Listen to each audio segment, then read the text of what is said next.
Mr. Man Falcon. Well, thanks for stopping by and saying hi. Hope you have a good one.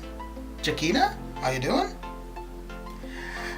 How goes the day? How goes the day?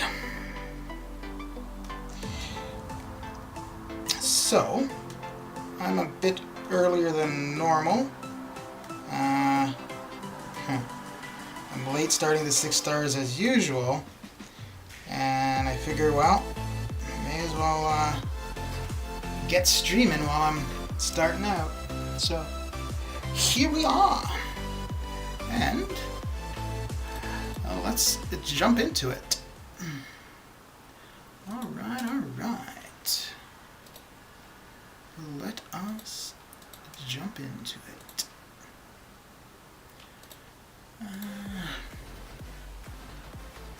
So Jakina, how are you?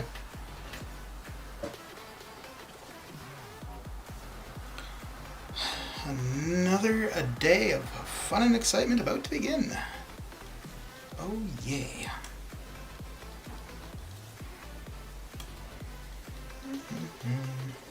So I think this is the second match. It's a low end 5 stars, and we will get through it slowly but surely.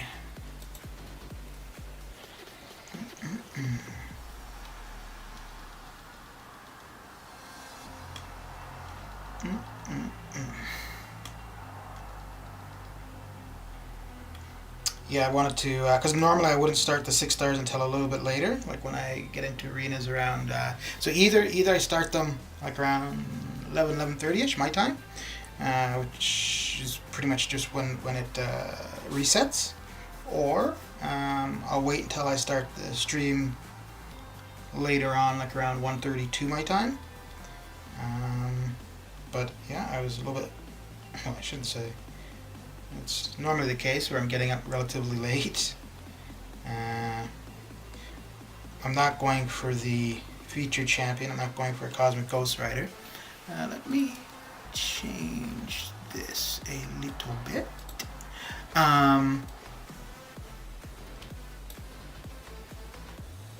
But I am going to go for the 5k 5-star shards, and I figure that is going to be a little bit higher than it has been. So, in order to get the... I should still be able to achieve the goal for that with just doing my 6 stars, but by making sure I get them on cooldown quick, I should maximize the amount of opportunities I have for it. I want to move this image just a little bit more.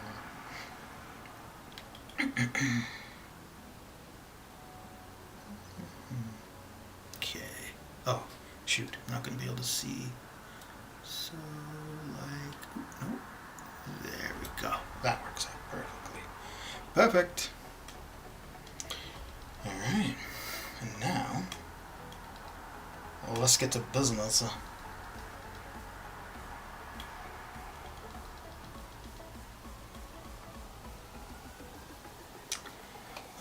See something here. So I don't know what was going on earlier when I was trying to set up the stream. I thought I had it all set or whatever, and then I didn't see anything like to show that there's a such scheduled stream coming up. So then I went and rescheduled it, and then after doing that, I realized it was showing 2 of them. So I had to get rid of the first one. Which is kind of weird too, because the first one was showing a different thumbnail, even though when I set it up initially, I did change the thumbnail, so I don't know why it was still showing a thumbnail from the previous stream. But it all should be good now. It should be. Let's get out of there, get back to here.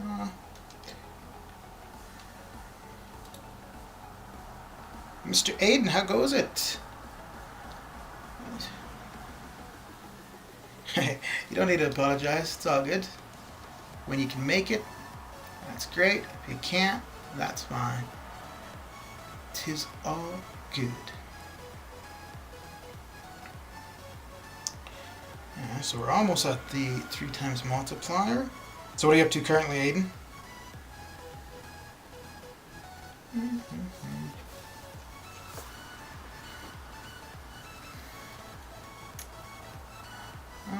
You tried out round when the contest was down. I don't like it at all. I did not like. So when I did the realm stream. Ooh, wait. Let me see. I'm just looking at this replacement image because they've got a fair bit of glare, so I don't want to do the webcam. I like how the image is there currently, where you can see the opponent's special. You're going to see the bar anyway, so actually let me move the image down. Yeah, no, I did not like it at all. While I was streaming it, I mentioned the only reason I was streaming it was simply because I had thought of the title for the thumbnail, and I just wanted a reason to use that. Outside of that, I would not have been playing. I had played 10 to 15 minutes a day prior to the stream, and I was like, yep, I don't like this at all. And then when I was done, maybe about an hour or two later, I was like, oh, we've got maintenance tomorrow. I could stream this, and this could be the title. Outside of that, I would have deleted the app. And actually, I think I did. Oh no, the app's still there, but I don't think I'm going to be leaving it. So you're in post-secondary, right, Aiden? University College.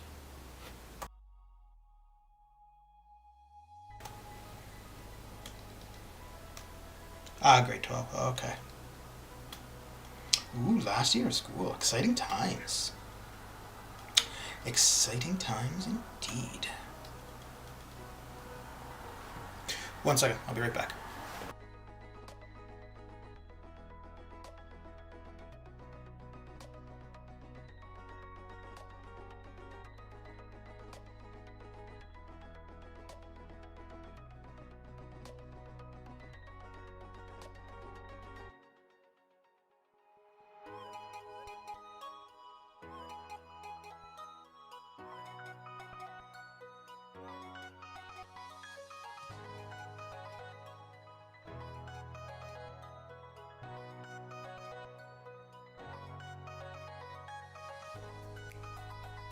So any ideas what you want to do when you're done high school?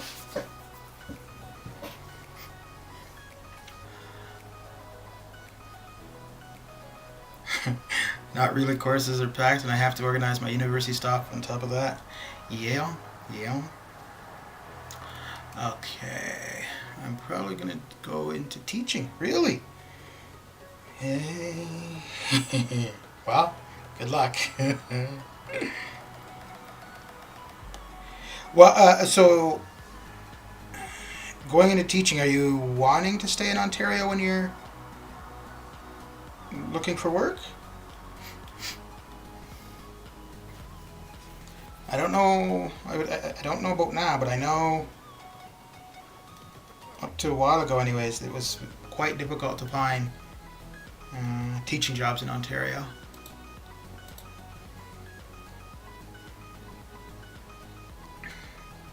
However, I don't know if you do have an interest in,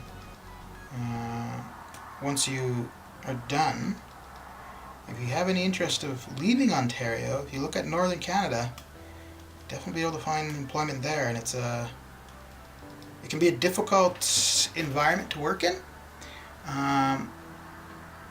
but it could also be very rewarding, and the pay is quite good in comparison to other places in Canada.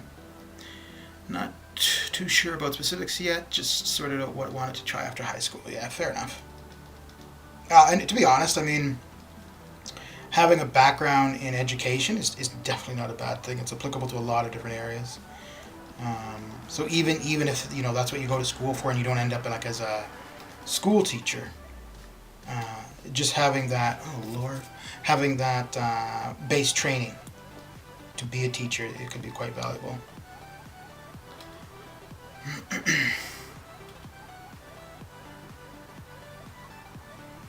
But yeah, before I moved here, when I was still in Nunavut, like pretty much every year, most of the new teachers were coming from Ontario or the East Coast. Actually, in the last 5 years I was still up north, there was actually several coming from the west, from Alberta or BC. That was not common. For the most part, it was usually Ontario, Nova Scotia. There were some from Newfoundland, but usually the ones from Newfoundland were retired teachers. So they'd retired from Newfoundland and just wanted to work a couple more years to increase their pension, or they didn't want to just sit at home and play video games like some people. So yeah. I mean, I get it, like when I was in, well, geez, this is many moons ago, when I was in high school or whatever, at the end of it, it's like, oh, goodness, I just want it to be over. But looking back on it, and I when I talk to my niece, although I think she gets annoyed, I just think it's such an exciting time. Like, so much is ahead of you.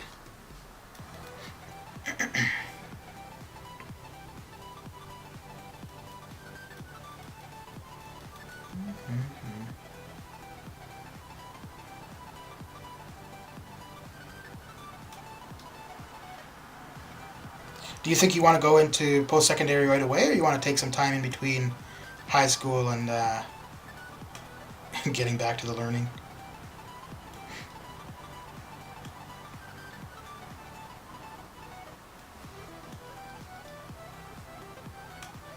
What the hell just happened there? That was interesting. Okay, get out of there. Okay. Well, if I'm gonna, I guess this isn't gonna kill me, but if I'm gonna lose, I may as well lose here as opposed to once we hit the 6 stars. Come on, man. What the hell?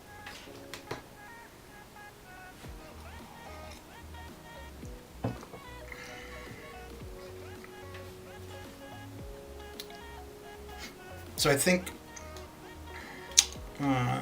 I've done 1 or 2 3-hour streams, but I think today that will be, oh wow, that's quick, 15 minutes in. I think I'll intend to go 3 hours, considering I'm starting later, or sorry, I'm starting earlier. I may as well go a little bit later, just if there is anyone that expects me at a certain time. It depends. If I figure out all my university applications, then I'll probably go straight to post-secondary, but otherwise I've been considering a gap year. Okay. Yeah.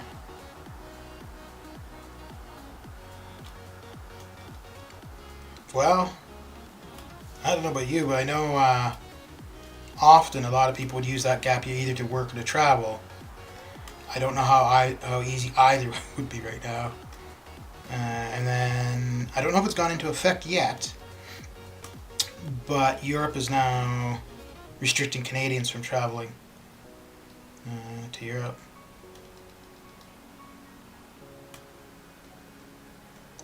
Don't know if we'll see that in other places as well, but granted, when they were opening up their borders, what the hell?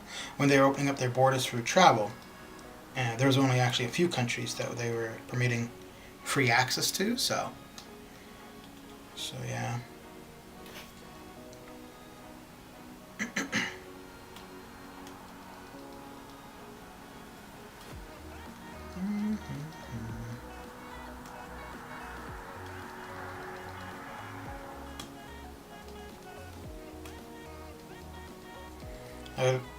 Yes, there's probably going to be quite a few people streaming over the next couple days. Because obviously any of the normal arena people will be, regardless if they're going for Cosmic Ghost Rider or not. And then, oh, good, time for the 6 stars. And then I could definitely see people who don't normally stream. Like on a, what the heck? I don't get what this is all about. Like, you hit the help button, it doesn't show that you requested it, but then it shows the champ with like the cooldown timer. It's kind of annoying too.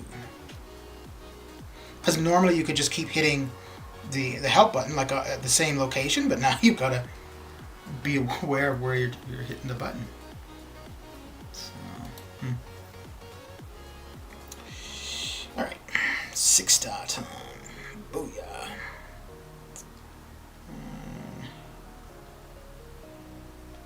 Maximum. Sonnenschirm.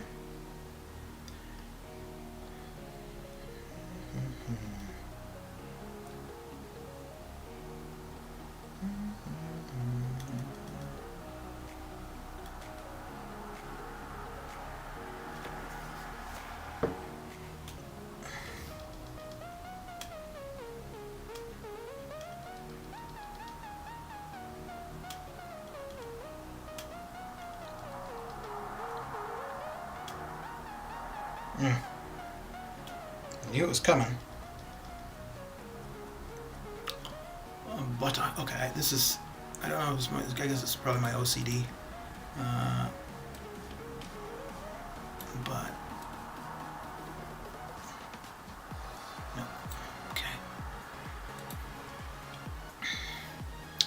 So I don't like how the where the arm is sticking out. I don't like how it's kind of like just touching the special indicator.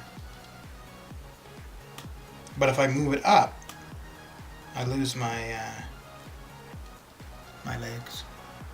I don't know why it bothers me, because it's not something I'm looking at, right? But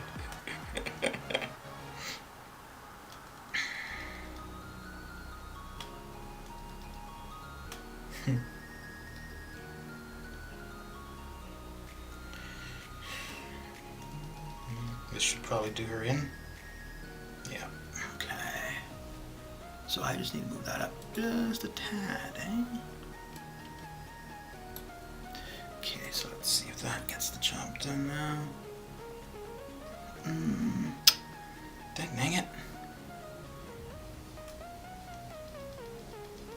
Oh, I guess the other thing I could do is move it to the right a tiny bit.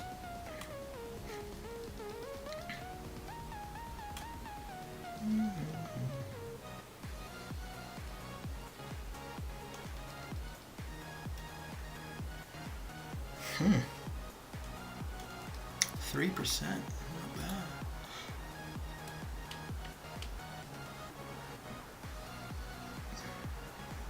Okay, let's see how that. I think that might be a bit too much. Or we could. So the only way I can see the indicator is when there's a fight active. However, during a fight, obviously you don't want to mess around with it then. But if I pause it, it's not bright enough that I can make out the power indicator. Oh dear. Okay. So I think the other thing I can do is, oh wait, no, that is, oh no. Okay, so I'm just gonna block for a couple seconds. Yeah, and move that in like so, and it's no longer perfect. Oh no, damn it. Well, that's what I get. Okay. I do need it to be up a little bit. Down. I think that should do it.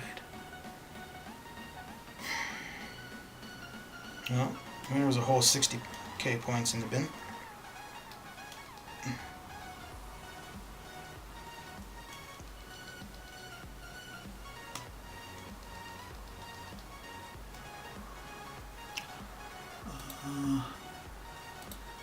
Damn it. So it's either move it up a tad, like so.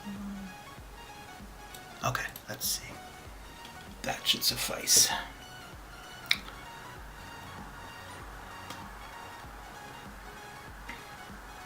Alright, let's make sure I get this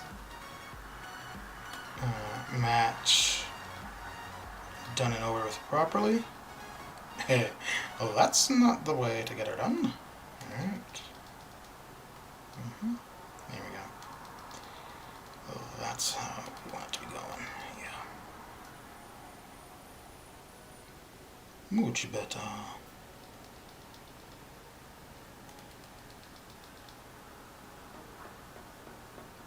What the heck? Alright. Holy Lord, how long? Okay, you know what? I prefer it like that, and we will make it a tad bigger. That's what we will have to go with. Okay. Okay, okay.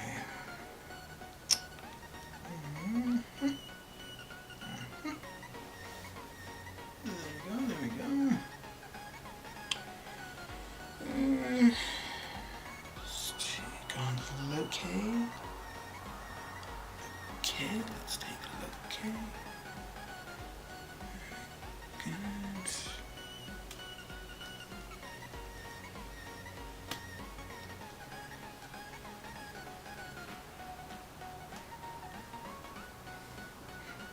And this time I'm going to pay attention to each fight.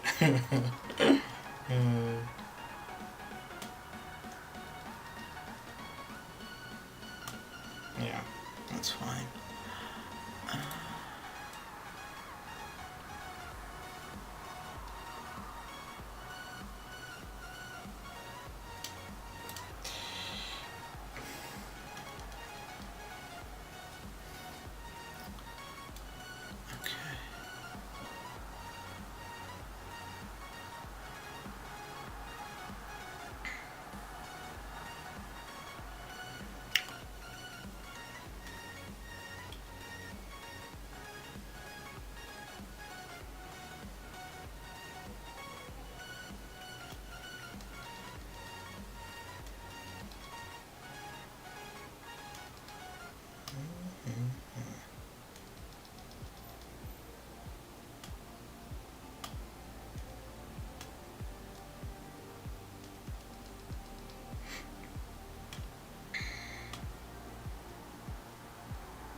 Alright, so that will do.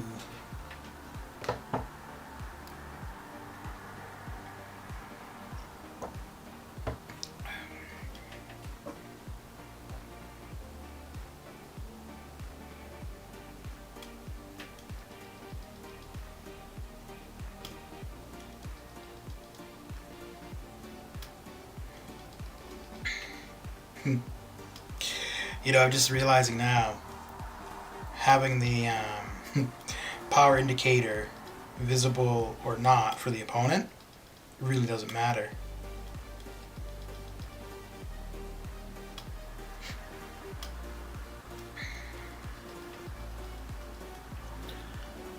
So we will go back to having the full hand there like so. And very good.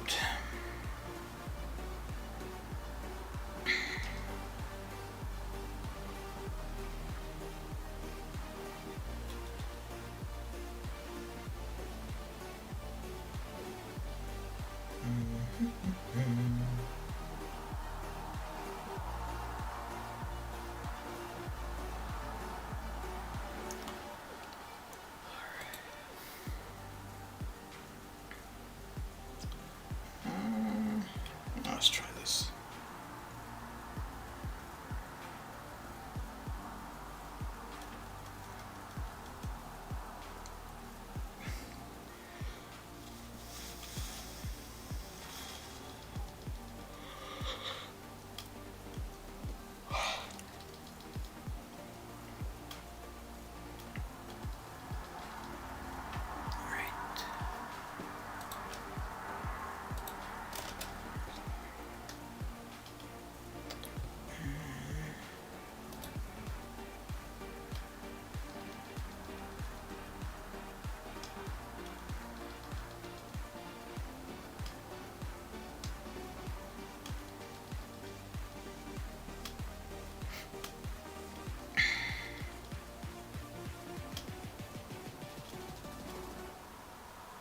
Oof, that was kind of risky.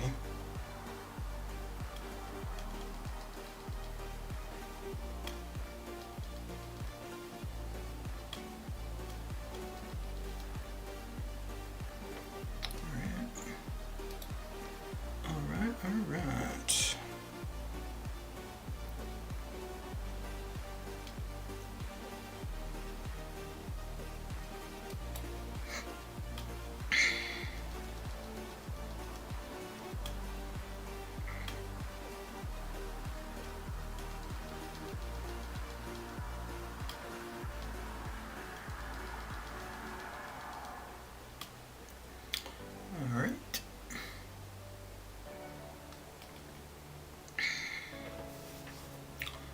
Alright.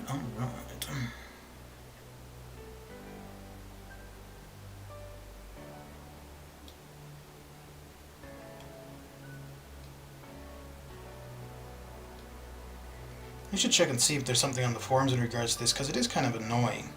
I mean, it's not difficult to deal with, but it just kind of, yeah, it just kind of messes with the flow of requesting help.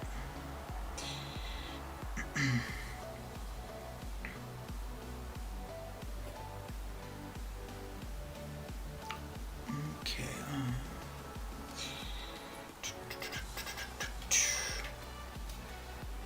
Very good.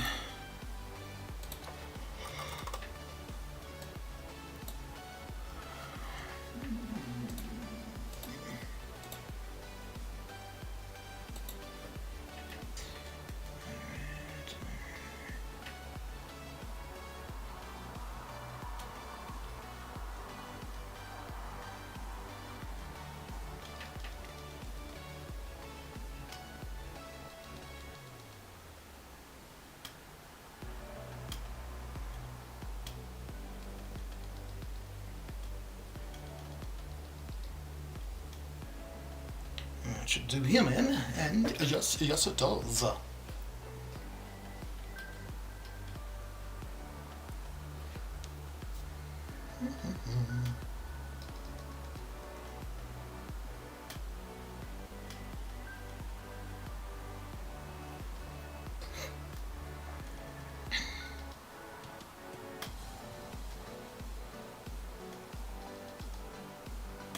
So I don't know if it's just me or what, but I'm noticing, like if I'm using Korg or Electro, and the opponent hits me, they don't take much damage. But when I hit the, like if the opponent is an Electro or a Korg, and I'm hitting into them, I take a lot of damage.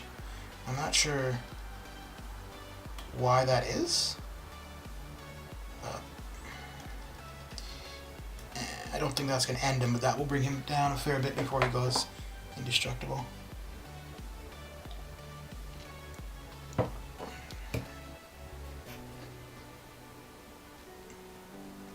I gotta be able to finish him off anyways. Okay. Carulio.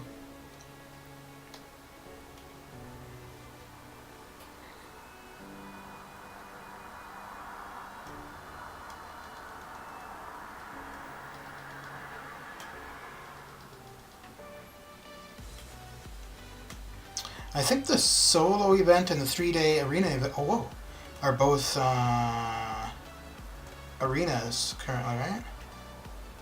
Which, good time for that to hit.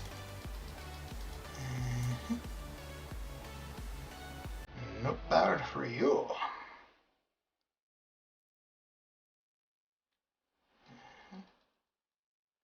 And down she goes. Down she goes.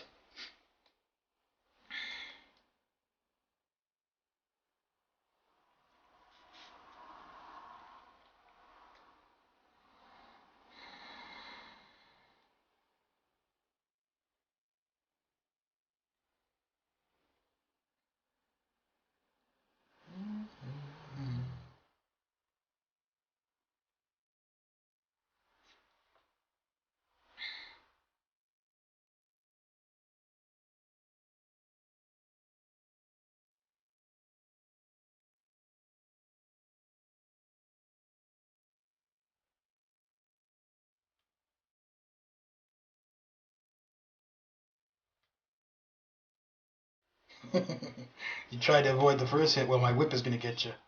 Yeah, you ain't running away from that. Whoa.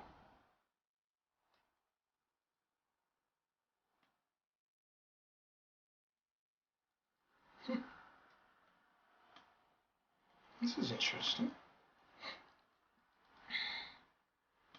Maybe it's because it's the Kang and Thanos teams, but he seems to be... Some of the opponents are acting a little bit differently than normal. Well, or differently than what I expect anyways.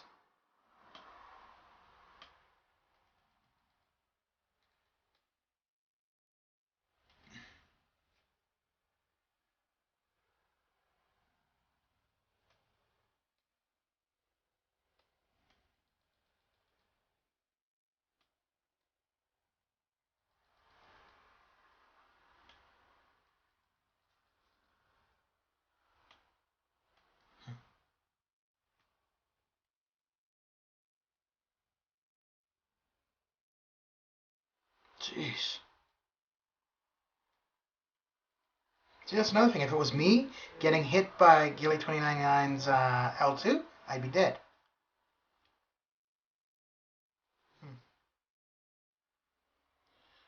What is this nonsense?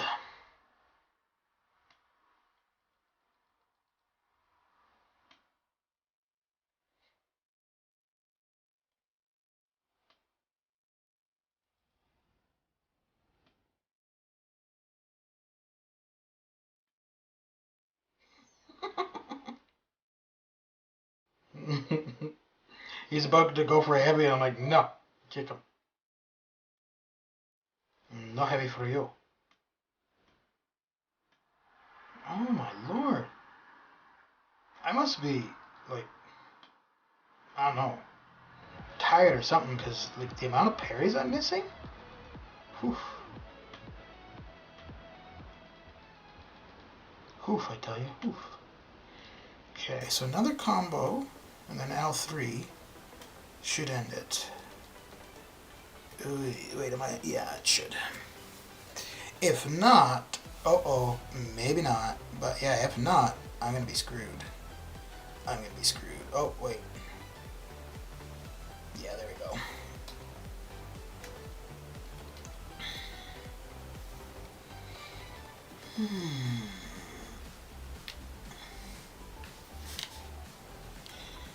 You know what? I'm not really feeling this music.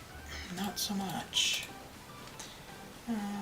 Let's go back to the tried, tested, and true. There we go.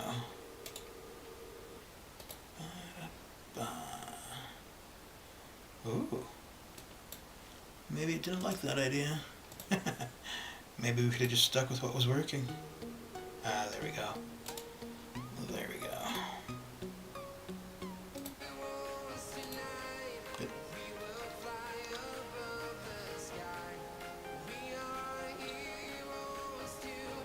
Huh. Mine have been a bit off too. I've had to resort to backdrafts a few times. Well, I don't know what they did with the reset yesterday or the maintenance.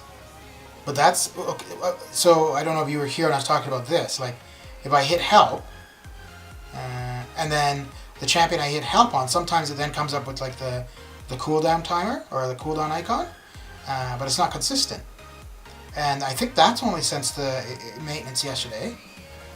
Dude, I don't know why they do maintenance more often than not. It was working fine prior. They do maintenance, and then it requires maintenance. Oh dear.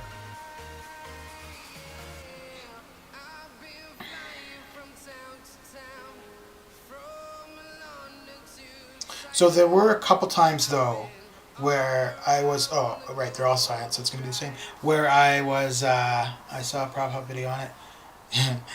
That dude makes videos on everything. So I was actually like looking at my monitor while I was fighting to see if I could look at that rather than looking at the phone. So there are definitely a few times where I am missing the parries, and just me because the timing when I'm looking at the monitor is a bit off. But then there's also a few, so those times, yeah, okay, I get why it's happening. But there's also times when I'm focusing on the phone and yet it's still happening. And I do find that a little bit strange. I mean, it's not to say that, if I'm focusing on the phone I can play perfectly, but I think I've got the timings okay. Yeah, even with updates to that 1 month where AI had complete... Oh, but you know what the ridiculous thing was with that? So the AI completely changed, because what was happening was the AI was holding block, and as soon as you tried to hit them or let go of your block, it would hit you, right? I mean, there were other things too. So there were complaints on the forums, and their initial response was, oh, well, it's complex to change the AI. We've only got several settings. This hasn't happened. If it had, blah, blah, blah. And it's like, absolutely it's been changed. Maybe not intentional, but it's been changed. So to come out and say it hasn't been changed because it's difficult to do, rather than do that, say, we're not sure, we'll investigate and let you know. Like, I was like, why are you... There's been a couple times where that's the response they come out with, like, oh, there's no problem. If there was no problem, you wouldn't have all these complaints about it. Now, that being said, I didn't like that AI change. I didn't like how it was reacting. That being said, I honestly think that's fine. I think it's fine for them to change the AI any way they want, but just let us know. Just say, you know, we're trying different iterations of the AI for a more challenging experience or whatever it is, right? But don't go and implement something and be like, oh, let's see if they notice, and then act like nothing was done. Because in all honesty, like I said, that was annoying with the AI change, but it was annoying because we're used to playing a certain way, right? We would have gotten used to playing it that way. We would have just had to have different tactics, fine. It would have taken a bit of time to adjust, but at least if we had known, you know, to expect it, or this was intentional, but not the nonsense of, oh, there's nothing changed.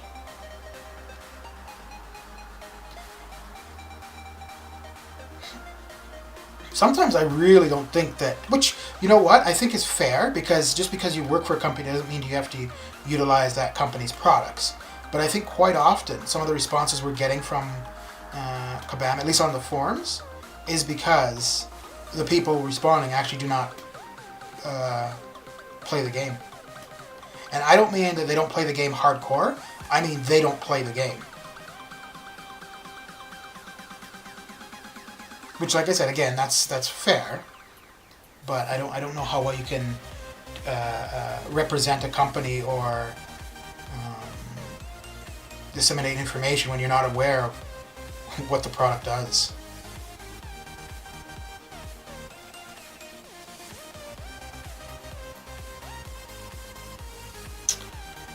I wasn't fine with that AI I was getting timed out in war, because he was in the corner holding block. I changed my heavy and he light intercepts me and kills me. Oh yeah, no, like I said, I didn't like it either. But I'm okay with them changing the AI. I think that should happen from time to time. But I think we should be aware of it. And when people complain, I don't think the response should be nothing has changed. I think they should simply say, yes, changes have been made. You know, we'll monitor, blah, blah, blah, whatever. I didn't really notice it anywhere. I noticed it in Arena. Then again, I mean, that's where I spend most of my time. But I didn't really notice it too much in any other areas. Oh, no. So I was farming ROL, and I did notice it with... Well, I noticed it with Winter Soldier, but Winter Soldier, for whatever reason, he always seems a bit strange when running ROL. All of the other opponents in there seem relatively consistent, like between being in ROL and any other area I would encounter them. But for some reason, Winter Soldier acts differently there than anywhere else I would see him. I guess the only other place I would see him, though, would be Arena, because you're not going to see him on defense. You don't see him that often in the event quests and stuff. So.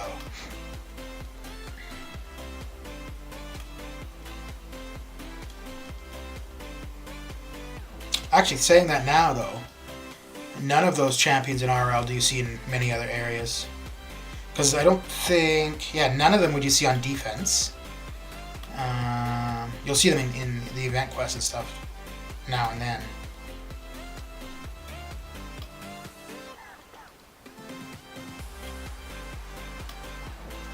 Actually, same goes for LOL, right? I don't think, yeah, not many, no. I'm trying to think. I was thinking Jugs, maybe. But no. Magic, no. Maybe OG. Possibly, but it's very node specific, right? It's going to be on a node where they start off with power, gain power quicker.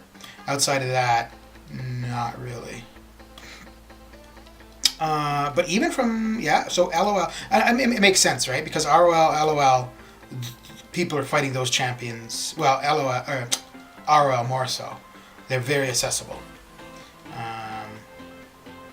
So people are quite used to fighting them. Same kind of goes for LOL. Obviously, LOL you're not going to be running through often. You're going to do it for what you want. Billy D, how goes it? How goes it? Actually, now that I think of it, same thing for AOL. The most common defender you would see from AOL would probably be Thing. Which is a little bit funny, right? Because Thing is the first fight. Huh. Yeah, no, you'd see Korg. But Korg's pretty deep into AOL. You'd see Killmonger now and then.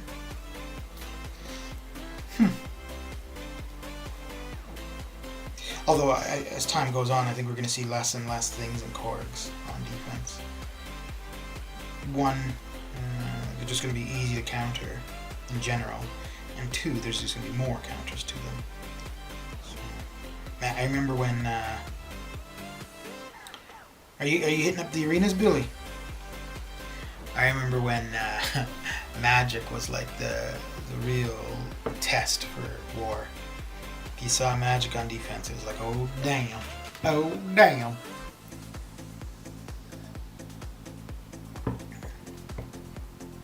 Yeah.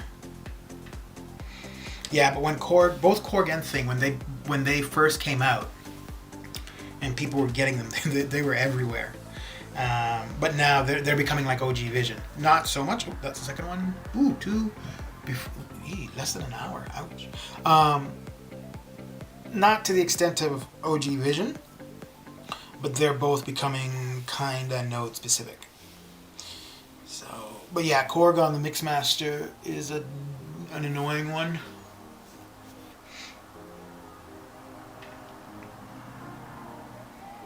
I don't actually know if I've ever fought a Korg there. I know I've definitely seen him there in wars I've fought in, but I don't know if oh no, I did once, and I screwed up big time. I think I was using Namor, and so normally like I think he was I was getting the what is it like the misses from heavies, which was kind of annoying because I don't think like Namor's heavy. I don't think any of it are repeated actions. But I think what happens there is that the heavy itself is considered to be repeated, right? Because it's a move in the game, even if it has different parts of it. I don't know if that makes sense. And then yes, but no pushing iPad, very sluggish. Yeah, it's no fun. I have to use Doom constantly. Yeah, it counts as a repeated basic attack. So see, I think that's a little bit odd, right? Because like for somebody like well no, Ebenima is guaranteed crits where he does it. Normally when we've seen things like that though, it's like if you hit light, right? Because it's the exact same thing, or if you hit medium, right? But there, even a heavy, which had like, okay, let's see if I can. Yeah. This is what I get for trying to. Bro, come on. Fine. She doesn't want to play along.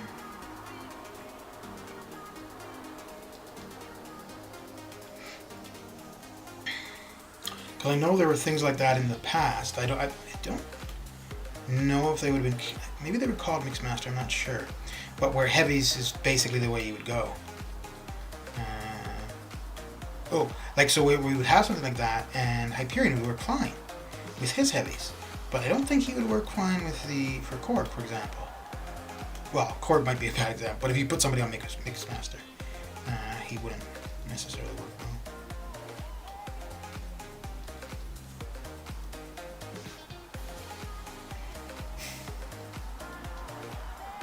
Mr. Alexander, how you doing?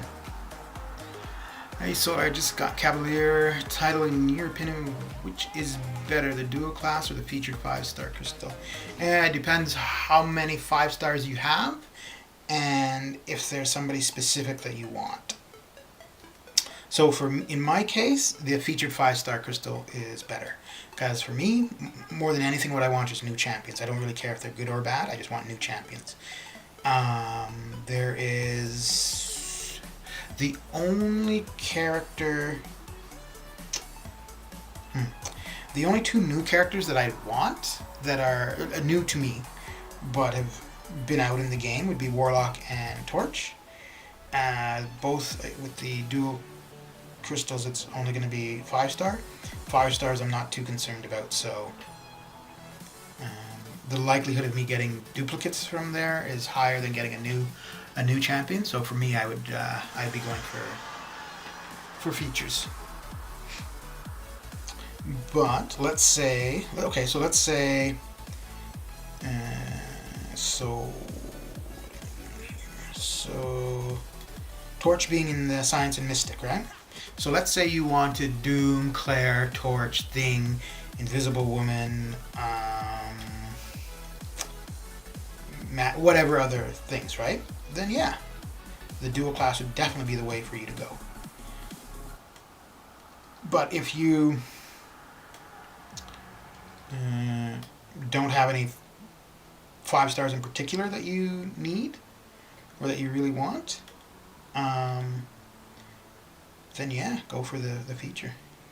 Now, so that being said, I would not go for the feature. Now, I realize that the dual class doesn't exist for the 6 stars. I wouldn't go for the 6-star feature. Yeah, like, okay, so for example, like when Cosmic Ghost Rider comes out, I'm sure a lot of people would go for the 6-star feature in hopes of getting him.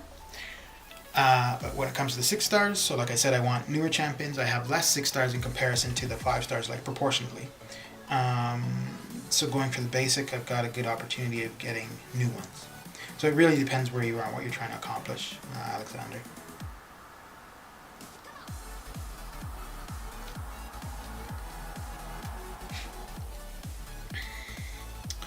I've been scammed again. Pulled Angela from the feature. That's 4 crystals, 4 dupes. Eesh. Yeah. I think I ended up opening 8 of the Science Mystics at once when I had 2 paths to go and I wanted Torch. I opened 8 of the Science Mystics. I saw almost everybody but Torch. And it rolled over him a couple times too. Dual class 6 stars would be so nice. Yeah, but I don't know, man. I think you'd end up seeing the same kind of results as we're getting with the 5 stars, right? Like, if you look at people who have been going for Aegon or stuff like that. Mr. Spidey, how goes it? Who've been going for Aegon or Nick Fury or Omega or whatever, right? They just keep missing. So I think we'd see the same thing with the 6-star dual class. So, for the most part, I don't really care for tier lists, like to say this champion is better than this. Like, we can tell, we know. And it's kind of circumstance specific, right? I am absolutely sure that Kabam has an internal thing of certain champions are not tier, but like certain probability of pulling them. For example, like I have a video of I opened 5 5-star featured crystals, and I think in the pool is 22 or 24 champions. I pulled 3 Modocs. Like, come on. Now, obviously, if I pulled 3 Dragon Man, 3 any of the good ones, I'd be happy with it, of course. But I would still be like, that's not right. That there's 3 of the same that I'm getting out of pulling 10, and there's 24 different 24 different options. It doesn't make any sense to get 3 of them being the same. But damn the brakes. What are you up to, Spidey? Should be getting to school. Slacker. Wouldn't surprise me, mind you. I've broken the odds for 6 stars a bit. I have Black Widow, Clairvoyant, and I have a duped Cap IW after 10 crystals. Okay, so Aiden's getting a timeout. Yeah, and it kind of does go in phases. Like you'll go for it. Like I went 18 6-stars before I got one that I actually liked. And the one I liked was Captain America Infinity War. And he's not duped, but I liked him just because he was going to be useful to me for the 6.2 champion. And for the most part, that's really the only place I've used him substantially. Outside of that, I haven't used him very much. If he was duped, I'd probably have more use for him. I've already finished my schoolwork. Have you been finishing up stuff at work or prep? Dude, I don't work. You know this. This is my work, I guess. And I don't even get paid for it.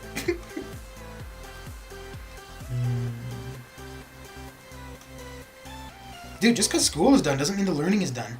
You could still be learning. There's still class somewhere. Considering it's all remote or online, you could be... No, you... okay. You're right. I am talking to you. That is work. You are right.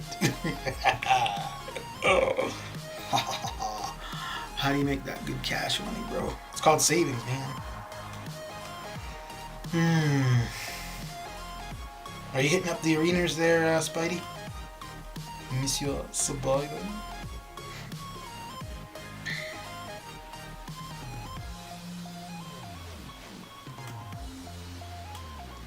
Yeah, I did just cause.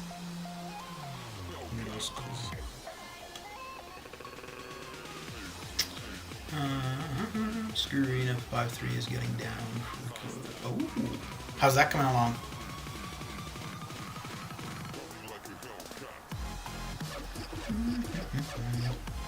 Do you play any other games, Spidey, or is this pretty much it?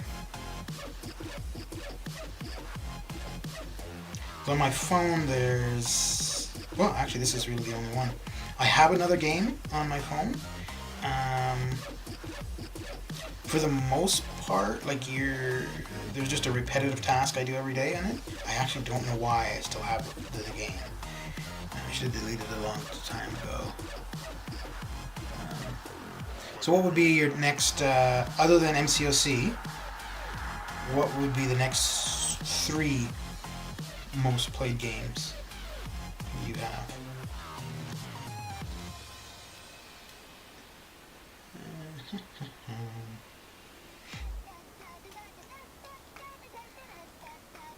I wonder what would happen if there was like a live leaderboard in arenas. Although I guess it wouldn't actually matter. It would have to show the points. Because even if it just said who's like first, second, third, that would be irrelevant. It would be a matter of, this they've got 3 million, 7 million, 8, whatever it is.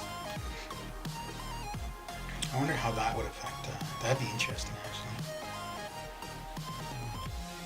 I guess you'd end up seeing something like the Summoner Showdown, right? Where people would wait to, kind of until the last minute to see what the scores are and then decide to make a hardcore push, or, there's no way I'm getting there.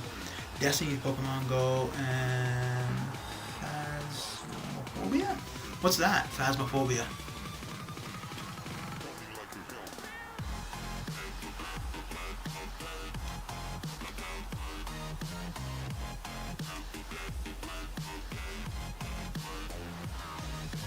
Oh, actually, what am I saying about playing? So this is pretty much the only mobile game I play, and then I play StarCraft 2 on my computer. But for whatever reason, StarCraft 2 is usually late at night, and it's like I have a urge to play it at certain points. It's really weird. It's like I have a need to play it. One time I play that more often than not, though, is if I can't sleep. For whatever reason, if I do a couple games of that, then I'm ready to go to sleep, no problem. Like last night, for example, I went to bed early for me, and I couldn't sleep. And then about an hour laying in bed, I'm like, well, this isn't going anywhere. Got up, played StarCraft for about an hour, hour and a half, and then I was knocked out.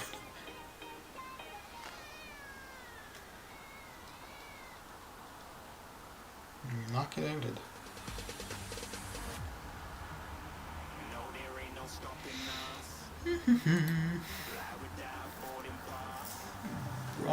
Brawlhalla Among Us and Realm. Oh, are you liking Realm, Aiden? Okay.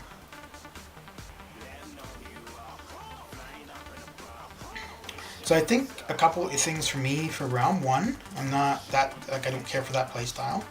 It's very granular, like as in how many things there are to click and stuff. Now that could just be because I'm not used to it. So it's probably like, well, you don't need to click everything, so fine. Yeah, it's very granular, as in where you can click and then all of the different, like you can do the gearing and blah blah blah.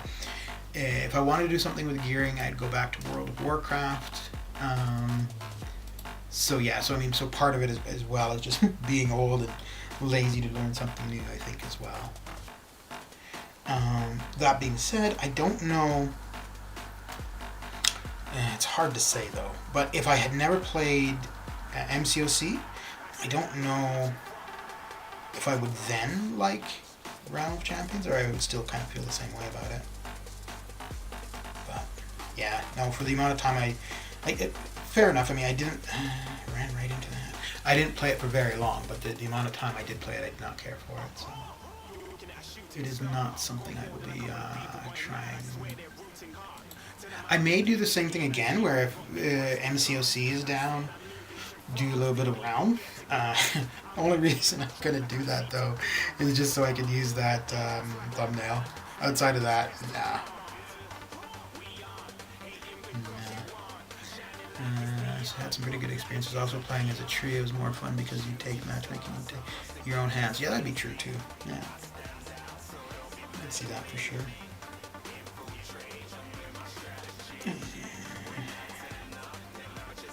However, the only people I would play that with would probably be people I know from MCOC, and up to now, nobody I know from MCOC has any desire to play that.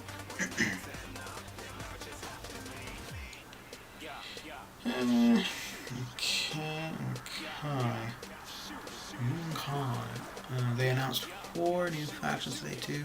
We've known that as Guardians and Cap America factions are coming, but they've announced Wolverine faction, Vision faction, Deadpool faction, and Groot faction.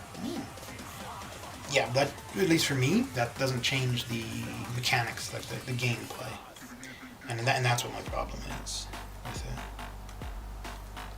Is it still? Are you in the Realm of Champions Discord, Aiden? When I joined it, I was quite surprised. There was only 1,700. Well, this is 3 or 4 days ago, so it could be have probably increased by now. But when I joined, there was only 1,700 members, which I thought was a bit interesting, considering the game has been available other places for a while. So I would have thought, and well, it is possible they have Discords for other languages, maybe, but I would have thought there would have been more members.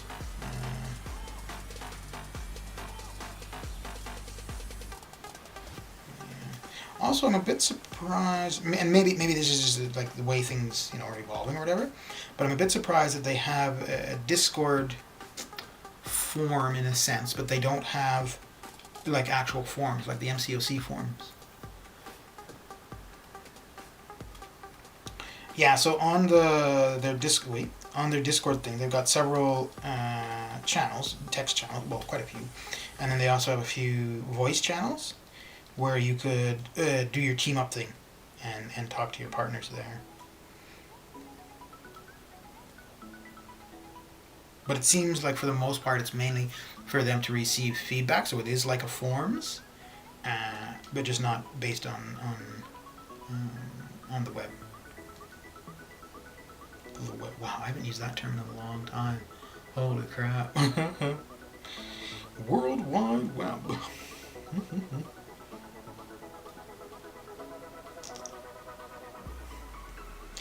I still remember the very first time I accessed the web page, and it was all text-based, and it was a news article from Japan in regards to an earthquake they had had, and it was interesting at the time, just because other than that, the only way we were receiving any kind of news in general was like through CBC or regular news or radio, right? Like there was no direct from the source kind of stuff. So that was kind of interesting. Obviously, like it was just text-based. It was like a pale blue background and then the white text, and no graphics, like no pictures or anything, but at the time it was like, wow, this is revolutionary. Oh dear. Man, things have changed. Holy cow. Well, the times, they are changing.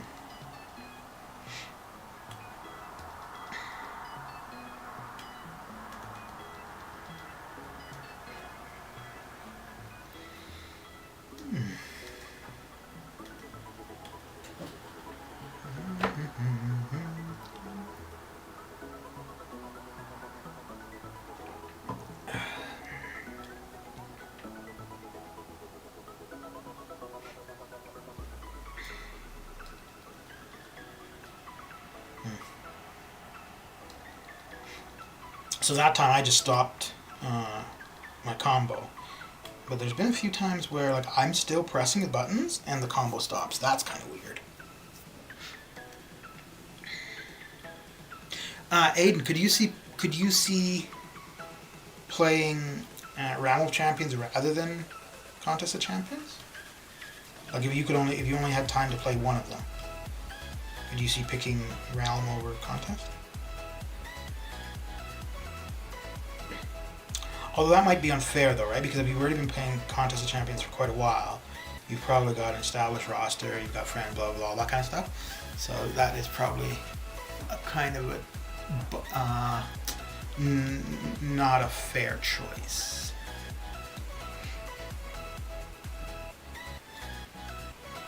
Not currently. Mm-hmm.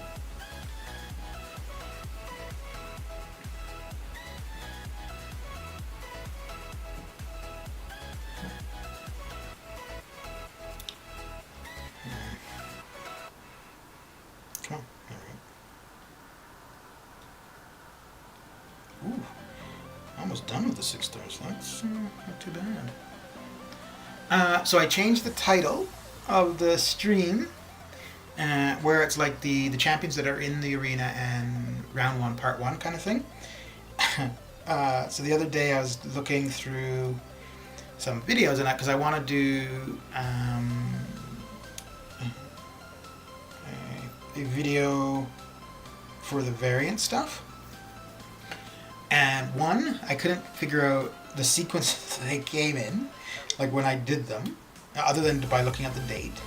And then I couldn't find the very first time that I was in variant 5 at all. And I don't actually know if I streamed any of it, which would make sense why I couldn't find it.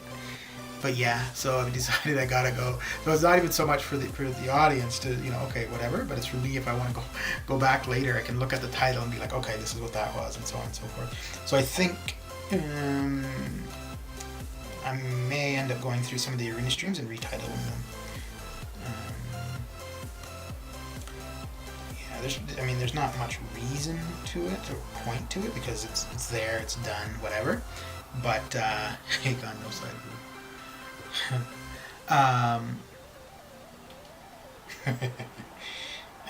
Yeah, it just, for me, like if I end up going back through the playlists or whatever, it will make more sense, to be like, oh, this was that arena, this was the, the second stream of it or whatever. So.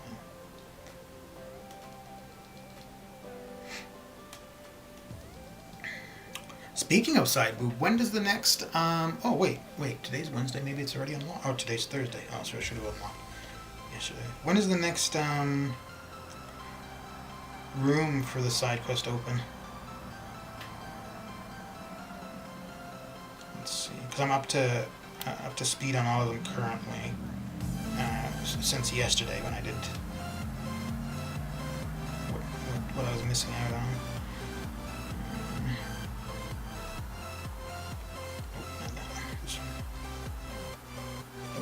What? Oh, it is open. Okay. Cool. Ooh, okay, I can't go in there yet. It was today. It's a Doom boss, but no special. Really? Ooh, that's interesting. Well, let me get the 6 stars done. Get out of the farming, and then I don't think I'll run any of it, but at least take a look to see what it looks like.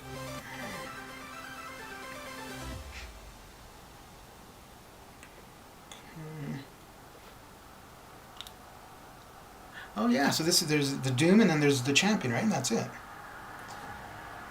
Yeah. Okay.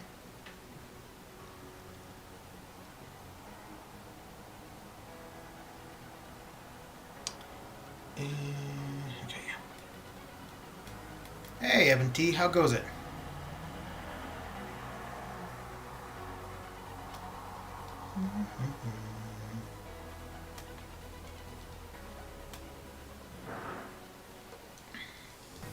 What are you up to? Hitting up some arenas, doing some questing, listening to nonsense on YouTube. What is your day consisting of? Ooh, I don't know if the title is actually a little bit too long as well. Maybe I should just change it to CGR. And just go CCR. Well, then people will be expecting music. Well, I guess there is music. Good music. Old music.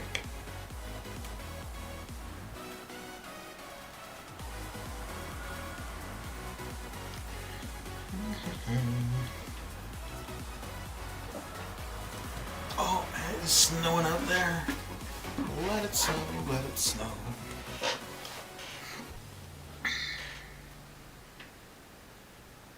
Hey, for any of you guys where you are they doing trick or treating this year, or has that kind of been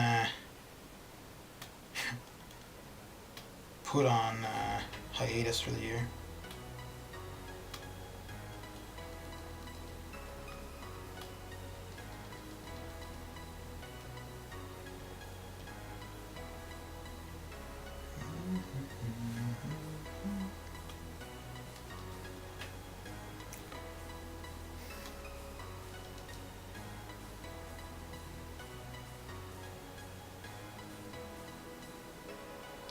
Been up in the air here, no direct statements saying it's off or it's on. Yeah, Ontario's a bit odd too, because there's some places where they're closing restaurants, gyms, bar, all that kind of stuff, but they're allowing trick-or-treating. I find that so strange. I think, to be honest, either way, if you're gonna close all of that stuff, then you shouldn't. Oh, whoa, 3 times in an hour and 15. Okay, I think if you're gonna close in a 6-week lockdown, to nip it now. So what does that consist of, Billy? Like, is that kind of back to how it was before? Like, schools are closed, non-essential, so like anything but grocery stores are closed, that kind of thing? Like, you can't go to the park and stuff again?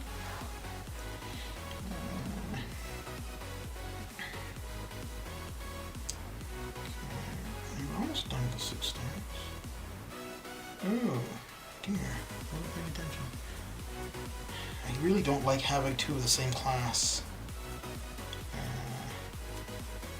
on my arena teams. It's just a little bit of the OCD in me.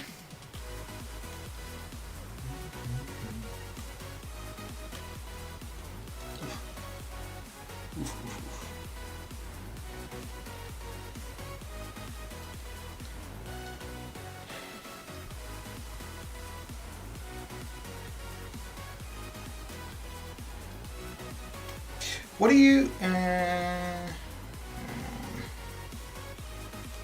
no fancy dress birthday party for my boy to be 11.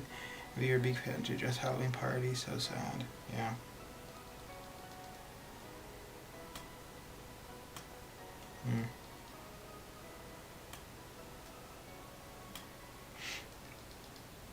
Well, and the thing is, too, I mean, it is what it is.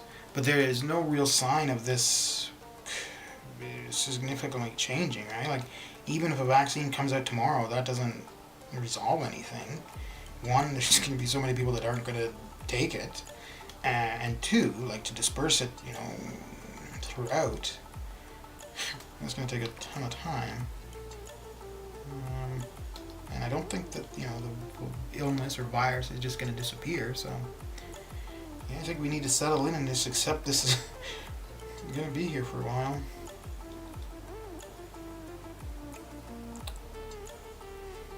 The one thing I'm not really too sure of, or I don't really understand, like where I am.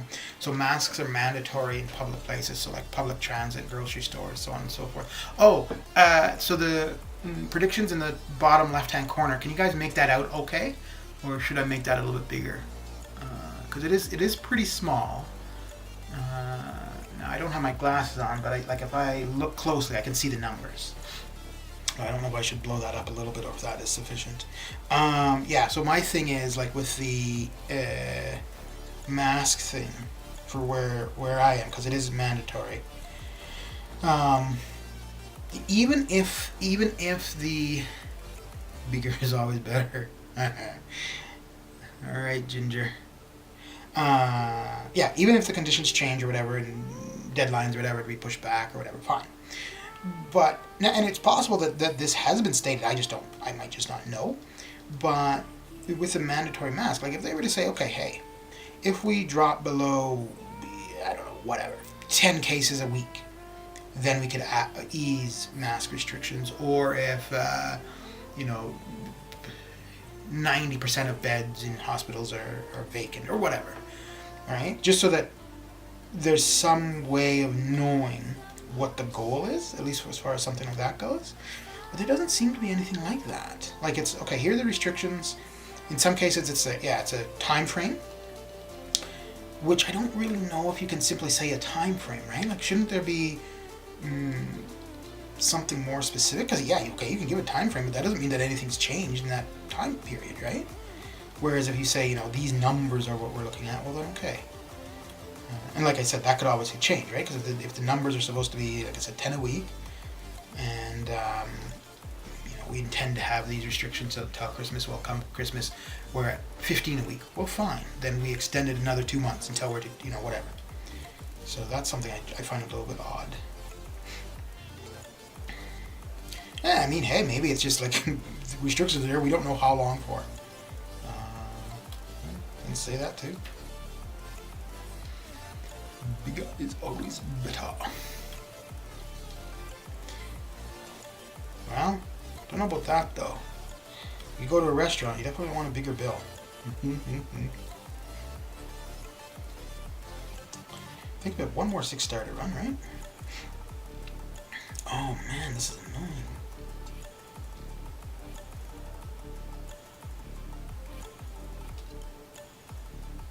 Okay, so if I just I guess I could just have to remember to do that then.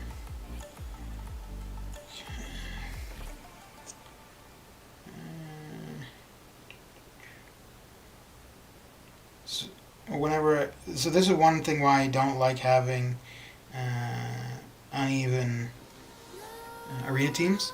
Is just because when it comes down to like running the last 6-star, I've got to figure out which 5-stars I don't use as a synergy team. Blah blah blah blah blah.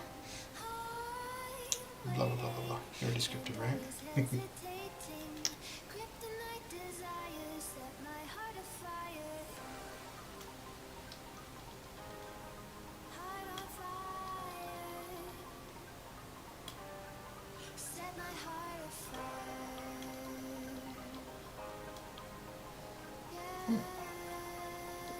What? Okay.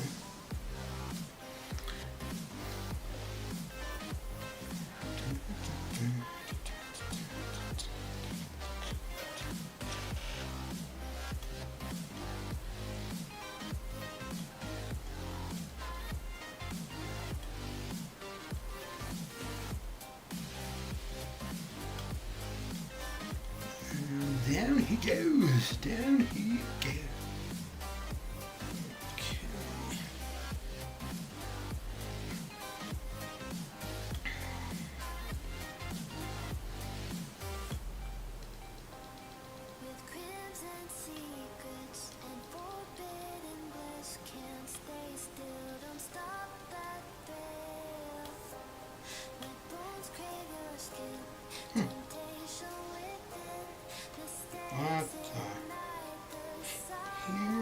What the hell?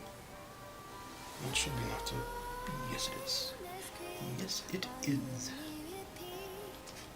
Enough to push him over the edge. Right, and I will be right back. And always hesitating, kryptonite desires set my heart afire. Heart on fire. Set my heart afire.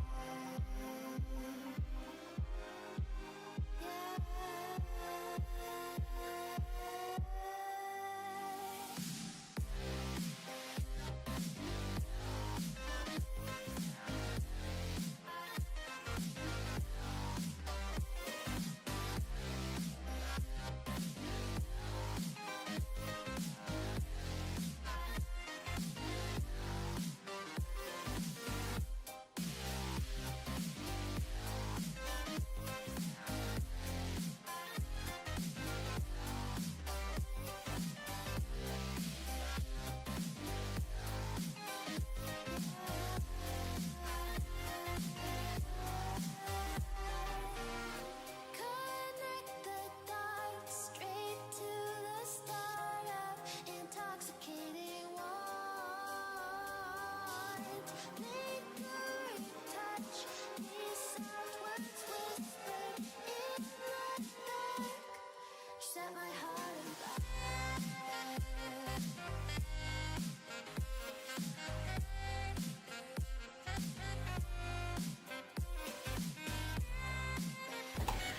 And back I am. Back I am. Had to turn on the fireplace. It's getting chilly in here. A little bit chilly. Okay. So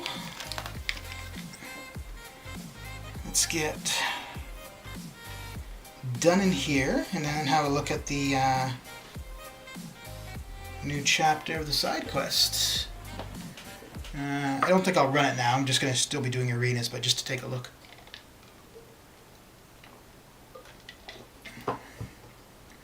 Just to have a look-see. Oopsie.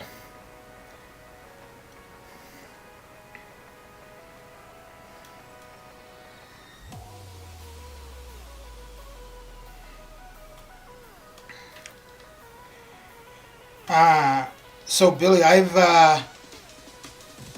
not a ton, but I've done a little bit of reading on the Spanish flu, the flu pandemic from the what was it, 1918 to 1920 or whatever. And it's crazy how similar the two. The illness itself is different, but just the way it's progressing, like socially and stuff, is so similar. It's crazy. Like the whole, masks, stay away from people. And I didn't realize, like I thought all the conspiracy stuff and whatnot, I thought that was all like a new age thing or whatever. But apparently that was prevalent back then too. Put poison on, ticks you down, and won't throw specials. Yeah. Yeah. So are you running through that currently, Billy? Mr. Butcher Talent, how you doing? How goes it? How is the work a day coming along? Yeah, life repeats it. But you just think that, geez, I mean, that's 100 years ago. We should have learned from it, no? Huh? I don't mean like as individuals, like you and I necessarily, but societies or governments should have, because I mean, those kind of things are always studied, or you think they are.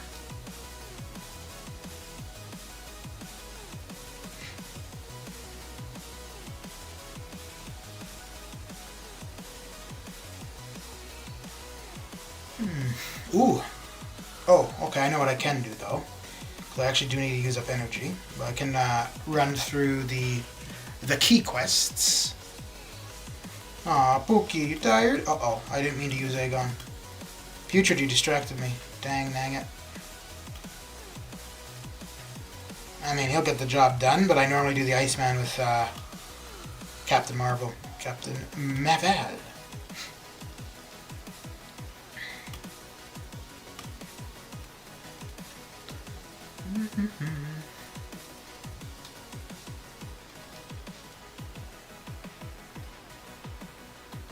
So it's an emoji kind of day, is it, Putrid?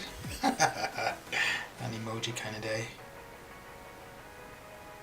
I killed my. Yeah, yeah, yeah.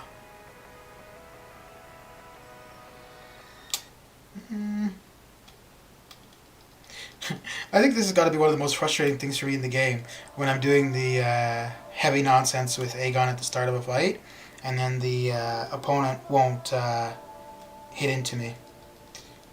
We rely on chemicals too much. Mother Nature always has a cure, just need to find it. Yeah. Yeah.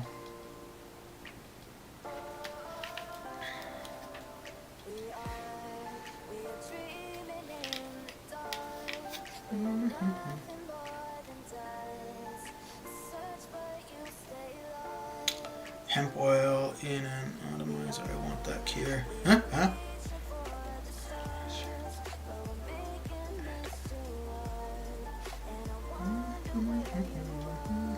What? 2 times in a row where I miss. Well, not miss. They just don't play along.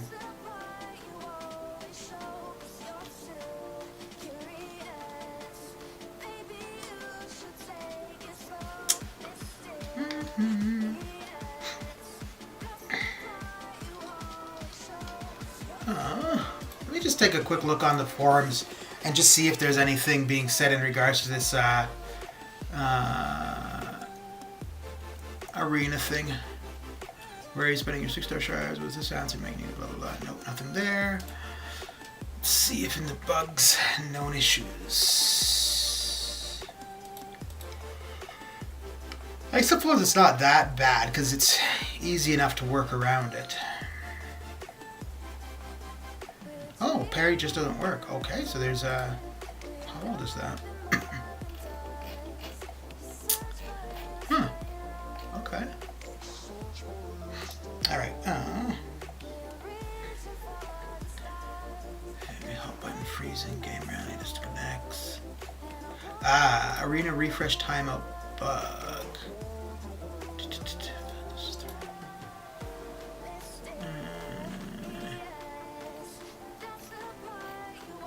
Oh, okay. Well, I'm not the only one complaining about the help button thing.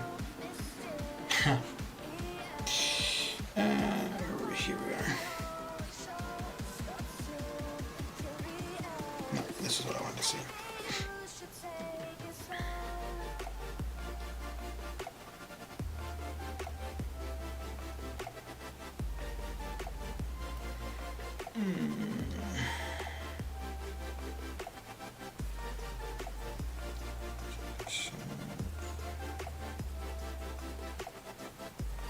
Okay, well, it's still.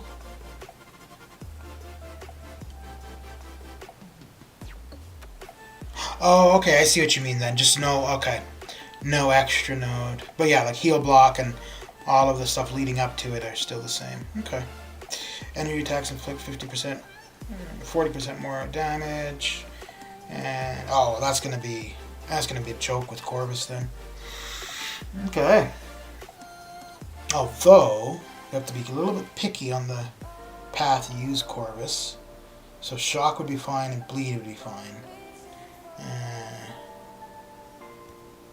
Let's see here. Oh, I only have, this is epic. I wanted to see what it was for legendary. Because it's legendary that has the, no. Oh, yeah. Let's see if there's anything extra there in legendary. Defender special attacks drain up to 100% power. Okay, and that's without hitting you, right? And jeez, yeah, that is going to be a joke with Corvus. Oh my! And look at this. Oh wait, which path is this though? Incinerate. Ah, crap. Well, I mean, if Corvus gets vision down quick, Cable won't be the problem. Okay. And I've got enough to clear this completely. Cool. Coolio. 1.25k 5-star shards, and there's 3 of them. Not bad. Not bad at all. So that's... Oh, look at that. We got the 5,000 5-star shards again. Fun times. So that's 15,000... No. How many times did I get the 5-star shards? Is that the third time? Let's see. Let us see. I think that's the third time I've gotten the 5-star shard.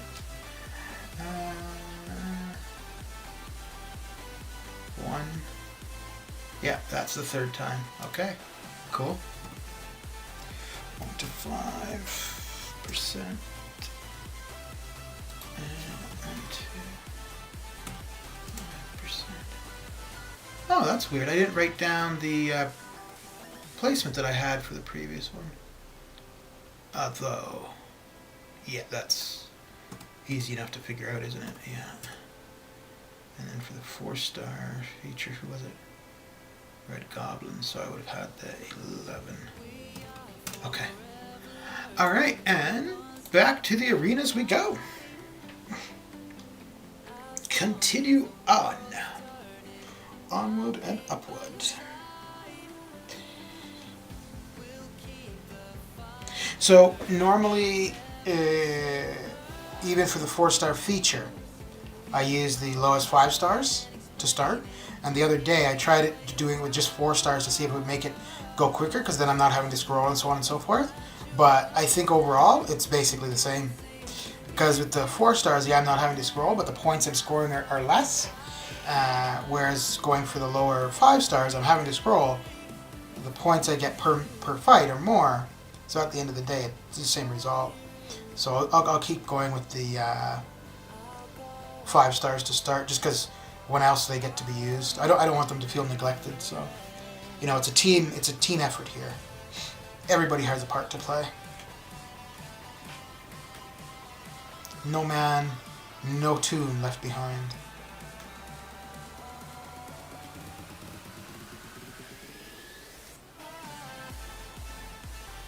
Oh, you sly bugger.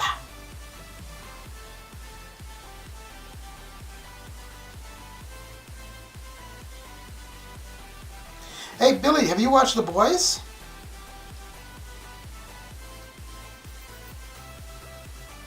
And if so, what do you think?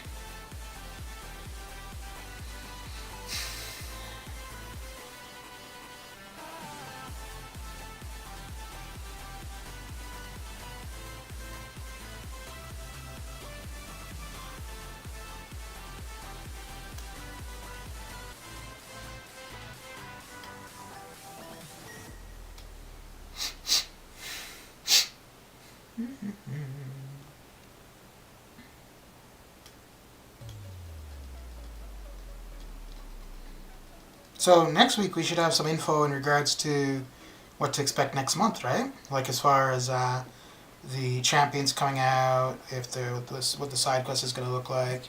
You don't like The Boys, really? Okay. You're one of the first I've seen say that. I like it. I don't think it's like the greatest thing since sliced bread.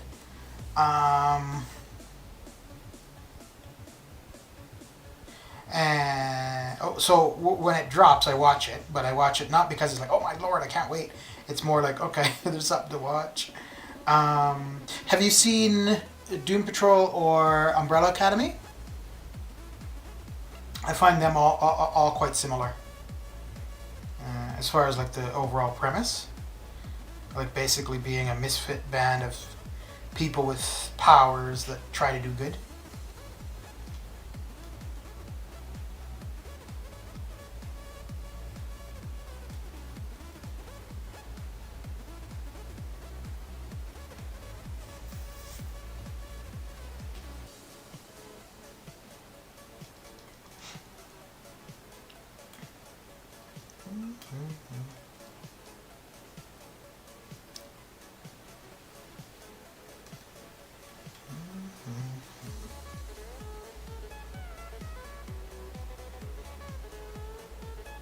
That's 4 in an hour and a half. 4 in an hour and a half. Ooh, wow, okay.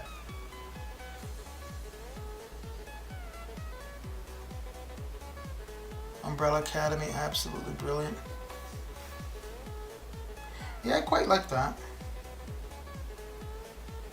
I think the new season is out or coming out.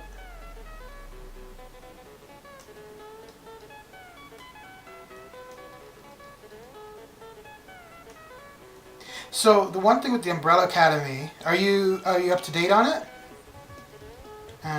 Well, I'm not going to give anything away. The kind of surprise or twist I didn't find surprising or twistful.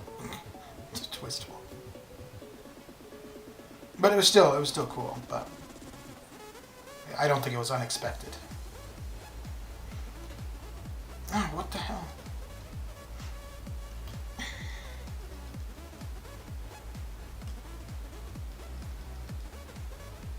Michael, how goes it?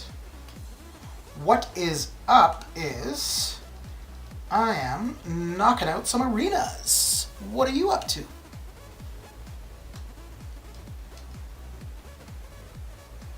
Doing all right. I'm doing all right.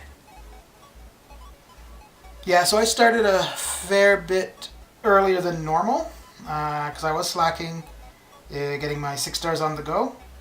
And I figured, well, it's about time I get going, so may as well stream it. As a consequence, I will be streaming a little bit longer than normal. Just because there might be somebody out there that's like, oh, Solar Flare is going to be streaming. I can't wait for XYZ time, and well, I want to ensure that I don't disappoint. And if anybody is out there thinking that, apologies, man. Yeah, seen it all one day.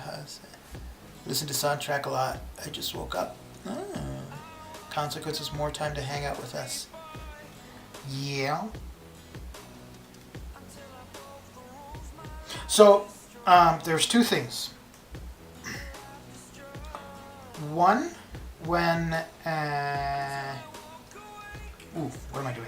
When I started the streaming, I really didn't have a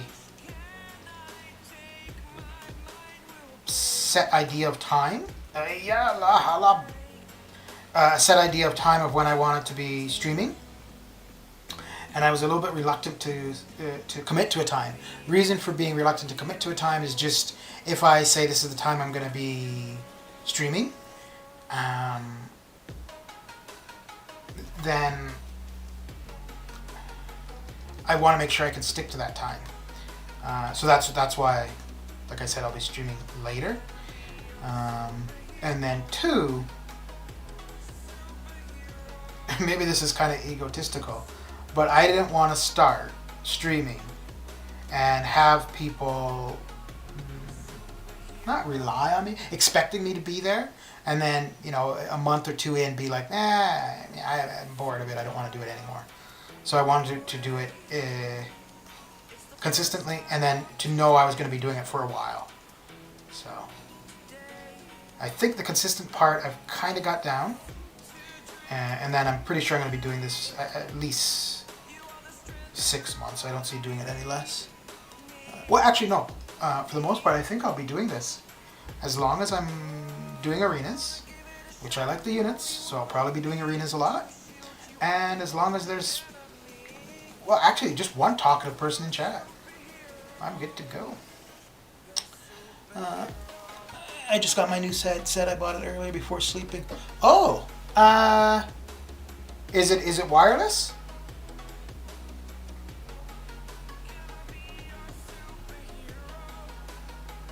Ooh, I wanted to see Gameland today, actually.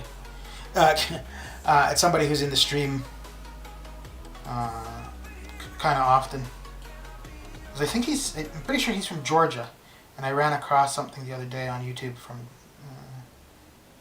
a music trio from Georgia.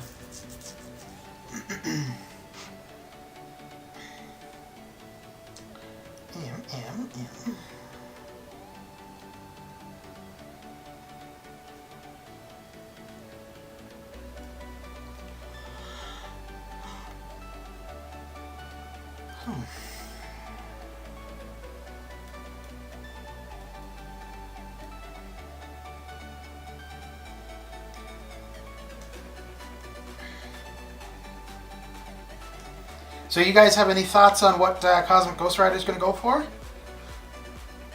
Regardless if you're grinding for him or not, but do you have any expectations or predictions or premonitions?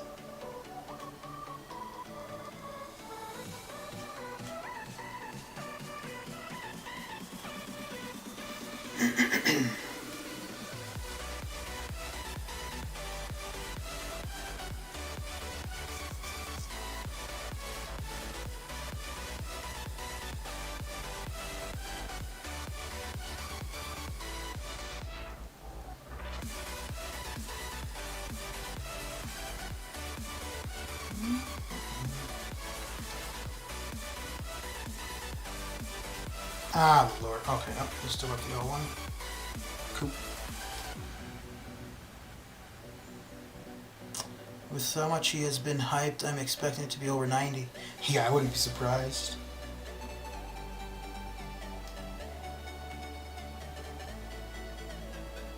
Do you think, Ginger, do you think it's legitimate, the hype? 90 mil, I can't even get streaky anymore. With it, be honest. Yeah.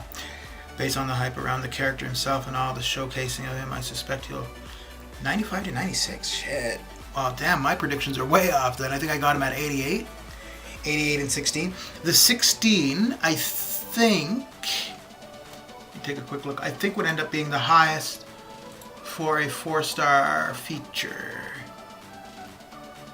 And if not the highest, then very close.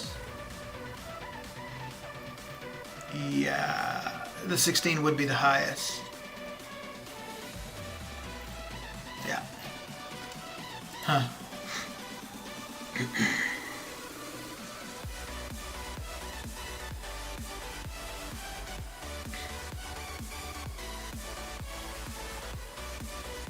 Do you guys think that, in regards to the hype, who am I looking for? I need 8 mil could be possible. They changed the setup. Yeah, they changed the setup, but that's the thing. Yeah, so they did change the setup, but if people are predicting for it to go for whatever, right? All that means is that you're gonna have 300 people put up at least 88 million. Well, you're gonna have more than 300 people. Oh dear. Oh man, I already feel bad for whoever is 301. Oh man.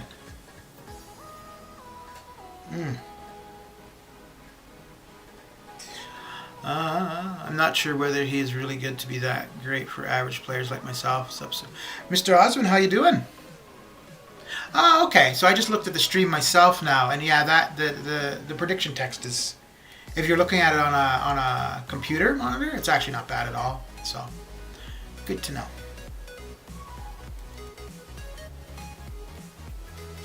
How is your day coming along, Monsieur Osmond?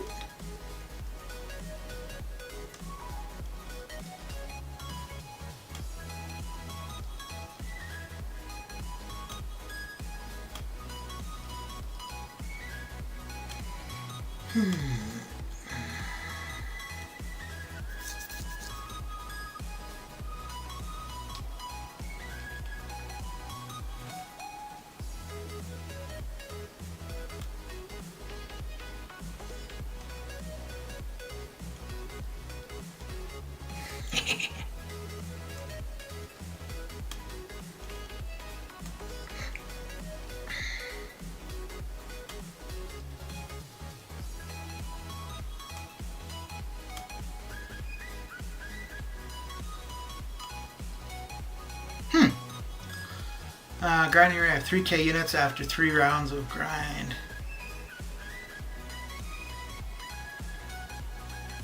Yeah, I have played Among Us, Michael. I don't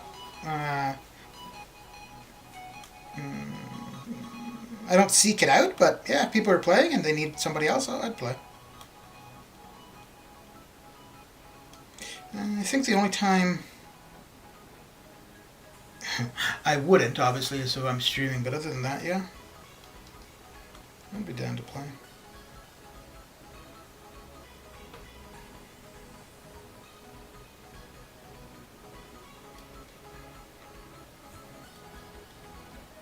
I'm not. I played it one evening for a couple hours, and it's it's fun, but I mean, like I said, right? I'm not seeking it out so much.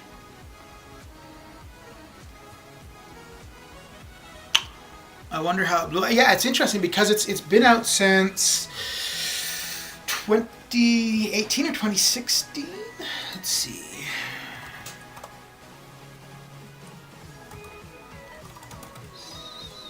2018, yeah. So it came out in June 15th of 2018. So just over 2 years.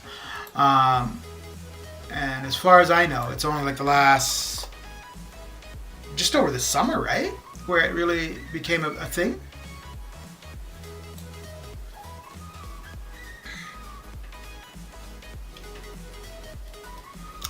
My 6-star luck is gone. Pulled a 6-star Dorm on mini account and 6-star Beast on Dorm's not bad. I mean, I know it's not somebody that people are like, oh, I can't wait to get a Dorm, but I would be happy with a 6-star Dorm, to be 100% honest.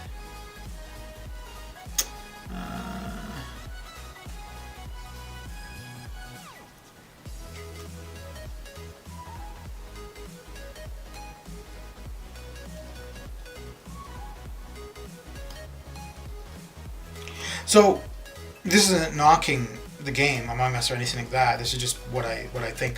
Yeah, it's quite popular currently. It's hyped up. People play it. Blah blah blah. I don't think it's sustainable. Yeah, I don't think it's something that's going to be next year at this time. I don't think we'll be talking about it. That's yeah. With other big name streamers in late July, and it's blown up since. Almost every Among Us player are what's OTB? XQ is such a loser, not gonna lie. True, everyone knows I'm a better tank main in OW. Yes, it's all good. I have 46 6-stars now and more arena points. Yeah. Yeah. No, but I mean, not just because he's a new champion, but if you look at everything that Dormammu brings, and if played right, he can do like. Granted, it's just one hit, but he can do a fair bit of damage. Well, it's one hit over and over. But yeah, like the dual immunities, the power drain, the power lock, the heal, the potential to do a ton of damage in one heavy. Yeah.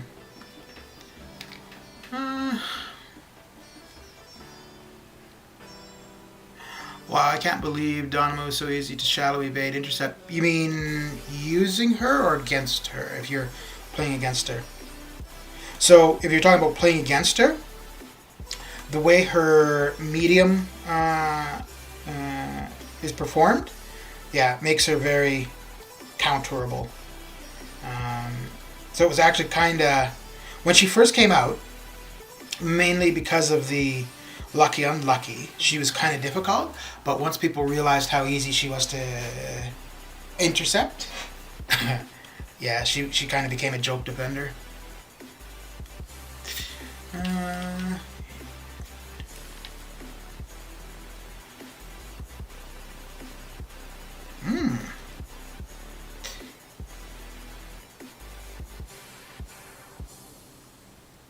Yeah. Yeah, there's been a few characters that come out, and fair enough, right? When somebody's new and we're not used to their animations, they're a difficult defender, right? But once we realize, they've got like an Achilles heel, it's kind of like, well, it was nice knowing you. I don't think. Oh no, I do use her. I don't think I. Oh, I do use him. Oh lord, this is not good. No, okay. I had to turn suicides back on for this war. I'm not turning them back on until next week. Wait, I had to turn suicides back on? Oh, I'm not turning them back off until next week. Okay, yeah. I also just want a 3-star Cosmic Gold Star. Well, 3-star is pretty easy to obtain, right? Now that they've changed it. Do any of the arenas to the final milestone, and there you go. Which actually, I don't think... let's have a look. Let us have a look. I don't think that has actually substantially cut into my battle chips that I obtain. Because whenever there's a new champion, I always go for the new champion as a 3-star. So meaning I would do between 1.3 1.5 million in the 3-star arena. Wait, the only new one since has been Red Goblin, right? Yeah, okay. So let's have a finish this and then we'll have a look at the spreadsheet.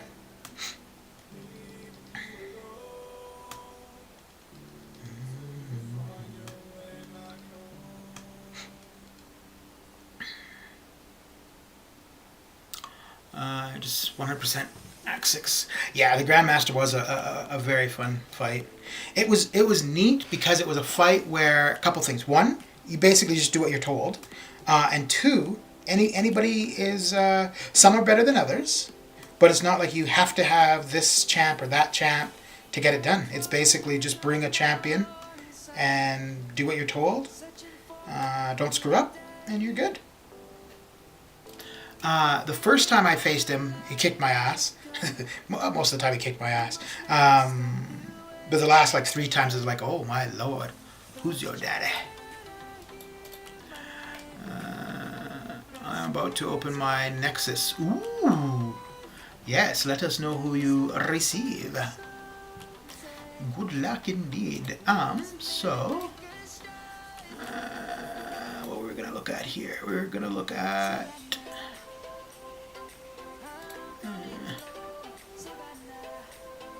Okay. Spread a sheet. If I don't get... Oh, Pookie. Alright, so...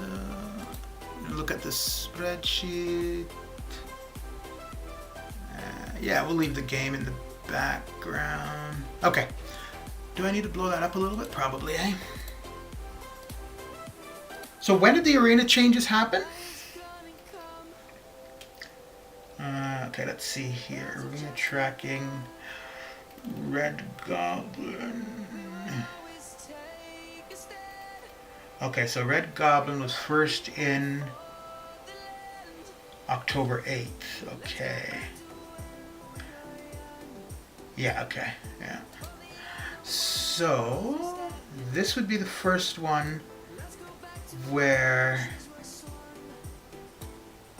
Wait, what did I say? October 7th, so October 8th, so that's 3 days. So this would be the final result. So this... Okay. So yeah, so prior... I don't know which ones here would have been new champions, though. So it doesn't look like it's a substantial difference, really. So previously I was still making over 300,000 battle chips per arena cycle per week. And that hasn't changed, really. Oh, it has dropped a little. No. It went up. Ah, yeah. Okay, so it would have gone up here, because Red Goblin would have been new. So I'd have done the... No. Day was 7th. Beat the first 2 quests in Act 6, no revive so far. Mr. Sinister was a breeze with Warlock. Yeah, I think since they've made the changes to the stuff in Act 6, it's going to be a lot more accessible to people. Doctor Strange, Aegon, I already have him. 200 sig. Doctor Doom. Wait, what?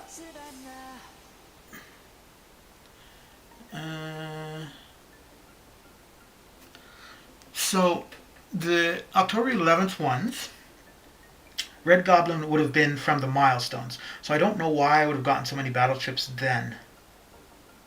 Oh, no, I know why. Because that's when we had the 2-star arena, the low arenas. Oh, Doctor Strange, Aegon already have it at 200. Oh, so there you go. Congratulations. That is really lucky.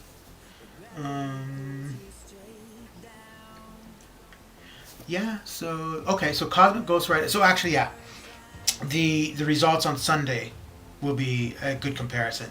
So between the 11th, even then, okay, wait, let me see. When was the last new champion? It's gonna be way on the bottom. Okay, so Apocalypse would have been the last one that I so September 24th. All right. That's when he would have entered. Okay, there we go. So I would have to compare this, and let me make a note of that. So I'll have to compare September 27th to October 25th. So that would be the comparison. Okay, good.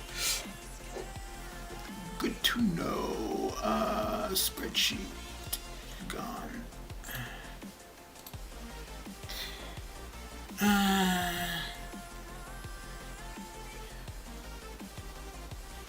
This is a pog moment. I got Human Torch out of that. Next I would be laughing. You didn't record it by any chance, did you? I'm going to sign off. Glad I could tune in today. And congrats, Michael. All right, Aiden. Have a good one. Thanks for coming by and saying hi. Hope that chemistry is going all right. Yeah, dude. I mean, that's who you're looking for, so absolutely, congratulations. And I mean that Nexus, it's a basic, right? So it's like everybody who's available. Wow, that is pretty damn lucky, dude. Shit.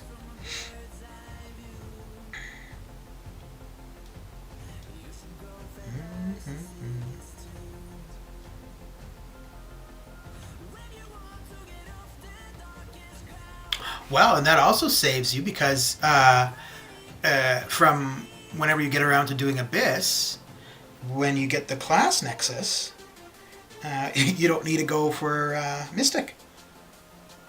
I mean, you still could, but you don't need it for Doom anyways. Yeah, that's pretty good. What does Pog mean, Pog moment?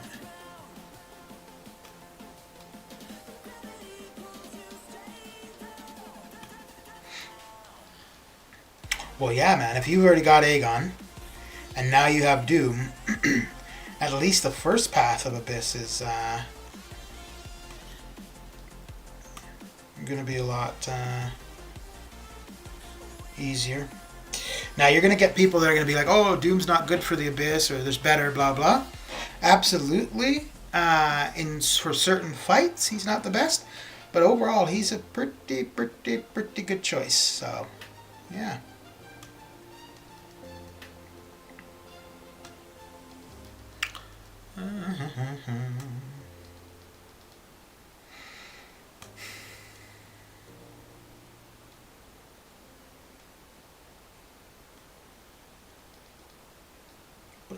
Gut. Ooh, and right, so that Nexus, that's on Exploration of Act 6, so congratulations. That's quite the accomplishment right there. You're not using Doom on Abyss. Well, he's pretty good. I don't know if I'd say he's a necessity, but he's definitely good for other paths. He's good for the first path. The only thing to me that doesn't make him the absolute best option for the first path is just that he's not the best option for Venom the Duck. I actually did the level up yesterday. Want to guess who I finally decided to take up? Let me see. Hulkbuster? I'm choosing a Tech Nexus. I need Ghost, Warlock, and more. Not using Doom on Abyss. My choices are right now Skill or Tech Nexus Crystal. I need Nick Fury. So I don't know if I would go Skill. Is already R5. I thought you had a 6-star Hulkbuster too. So Skill, there's a lot of champions in there. There's a lot of crap champions in there. Now, Nick Fury absolutely would be a good one to pull. He's going to be good because he's good on his own. He's going to be good because his synergies. Oh, this guy. Hey, this is who we're talking about. Yeah, yeah, that guy right there.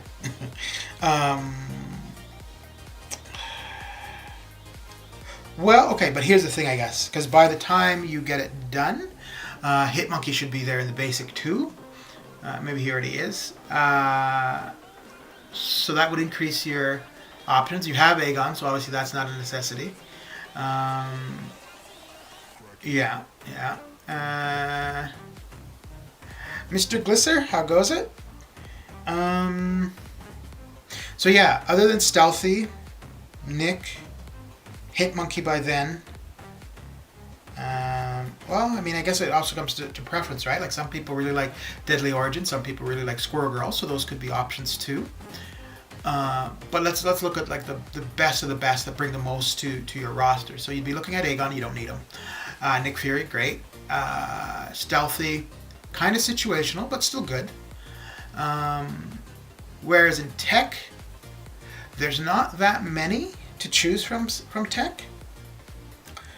And the possibility of missing there is absolutely possible. Absolutely, there's potential for that. But yeah, you've got Warlock, you've got Gilly 2099, you've got Ghost, like you said, you want Ghost. You're gonna end up with Guardian. Are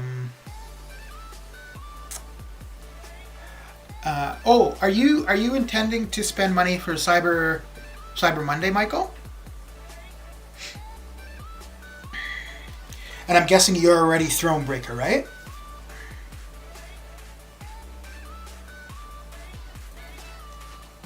So either way, did someone say Ghost? The Ghost with the most. So yeah, if you're intending to spend money for Cyber Monday, and actually, if you're Thronebreaker or Cavalier, I don't think it's going to matter. But I think in the Odin deals, I think we're going to see at least 6-star Nexus crystals, like we did for July 4th. And I think there's potential for... Okay, so previously, I was thinking that the Thronebreaker deals would have Abyss Nexus crystals, where you would have you'd pick the class, and then from that class you would have 10 options. But just recently they came out with let me see if they're still in the unit store. They came out with basically regular Nexus crystals, but where you pick your class. So they might do that for the Thronebreaker ones. There's absolutely going to be some kind of choice in the Thronebreaker stuff. I'm positive of that.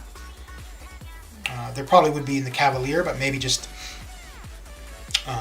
So maybe what it would be is that the Cavalier will have like the pick your class and then pick out of 3 champions. And the Thronebreaker would have pick your class but pick out of 10 champions. So let me just see if they are still in the unit store though.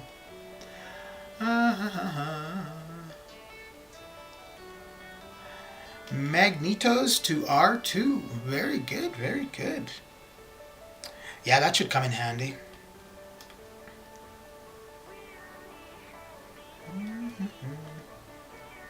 Let's see here if it is still in here.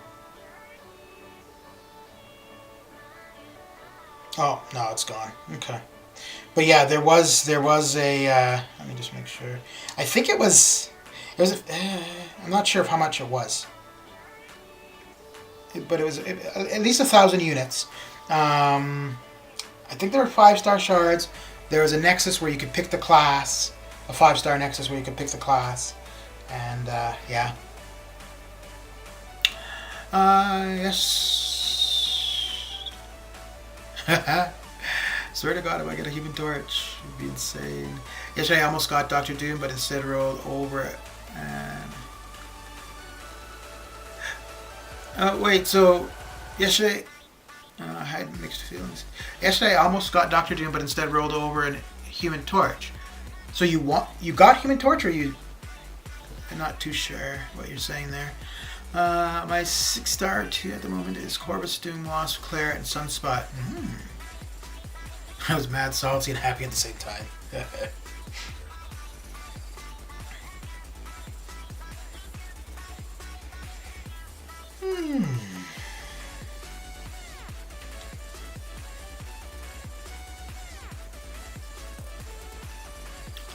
I'm really anticipating. Oh, you did get torch. Oh, so I swear to God, if I got a human torch. Okay. I see. Dude, you were really set for the abyss, aren't you? Holy smokes. You're gonna be walking into the abyss just being like, who's your daddy? It's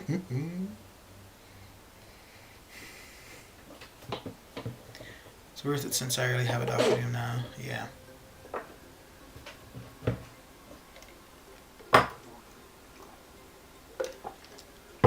Wait, the Aegon that you were talking about, you already have a 6-star Aegon?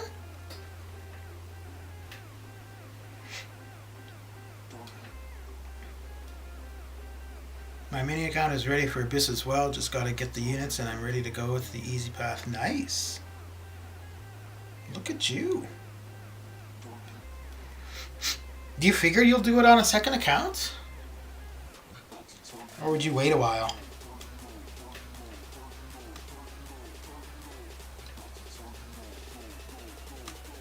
My team on Abyss would be Aegon, Torch, Sunspot, and some synergies. So July 4th, I had...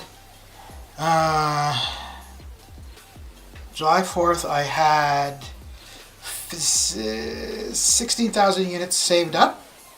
Because I was expecting the 1, 4, and 10,000 unit deals. I expected to buy all of them, so use up all my units, replenish some of the units with the Odins.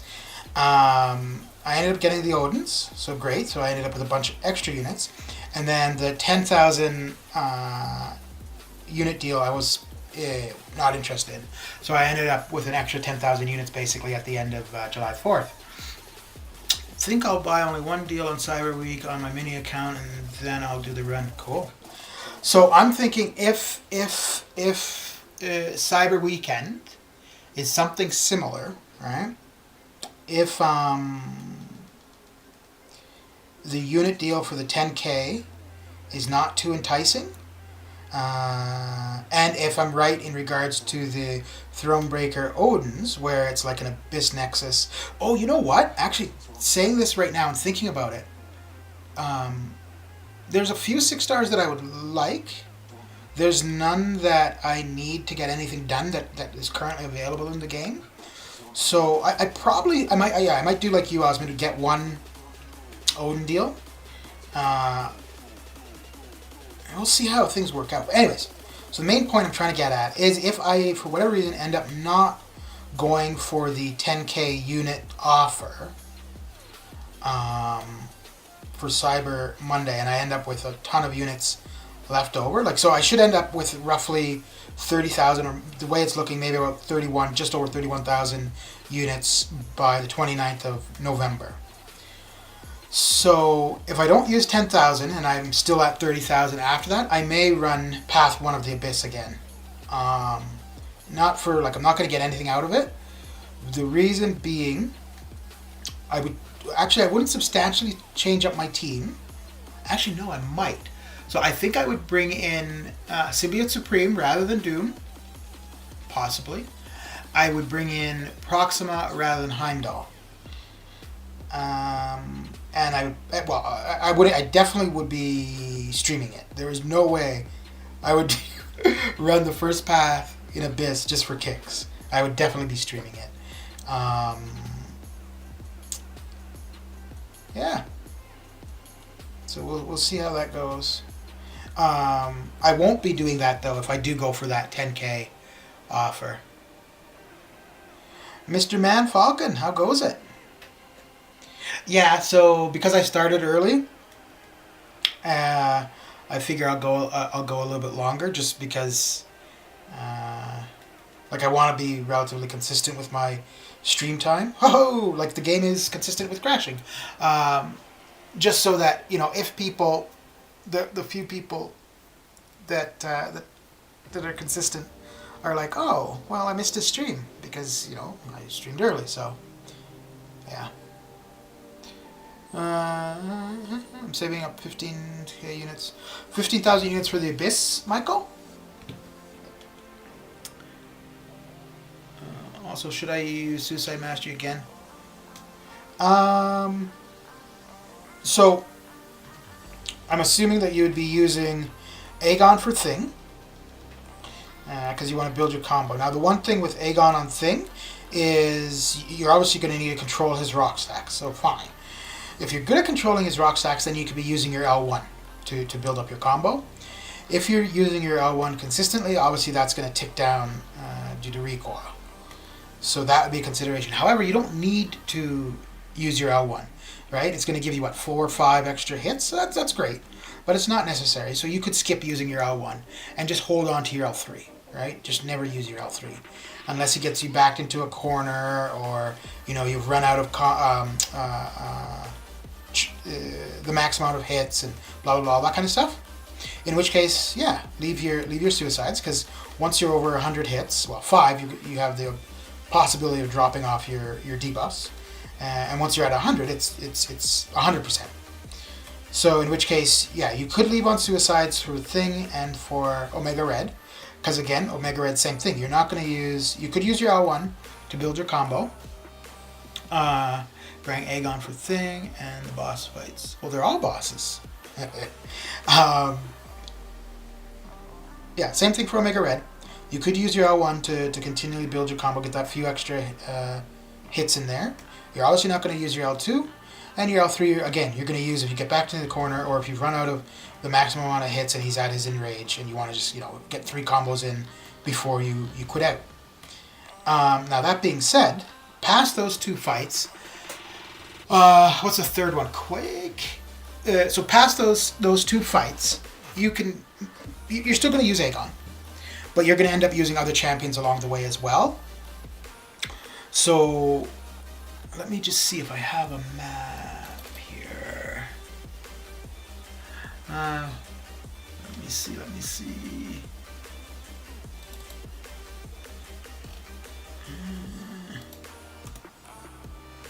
So what do we got? We got Thing, Omega Red, Quake, and then Medusa. Okay, so yeah, basically your first 3 fights, you're gonna use Aegon.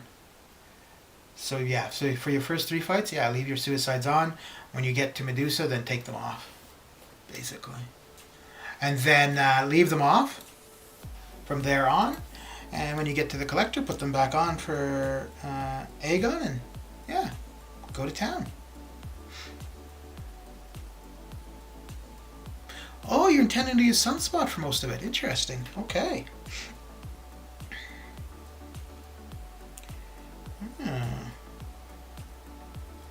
I don't know if you do videos or if you stream, but if you do, you might want to consider doing that, because I don't think Sunspot is somebody that has been used there. At least I haven't seen any videos of him being used.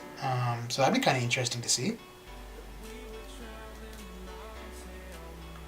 Wait, no. The legend title comes from currently being one of the fastest people to run through Heroic and Heroic and Master. So if you get one of the top 100 times running Heroic or Master, you get the Legends title.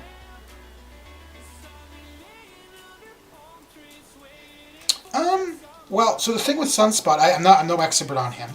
You're going to be needing to use your L3s a fair bit, and I don't know what his max damage would be. I'm guessing it's probably potential over 85k, in which case you would never get beyond that. So Michael, you might want to just take a look at some videos and stuff, and just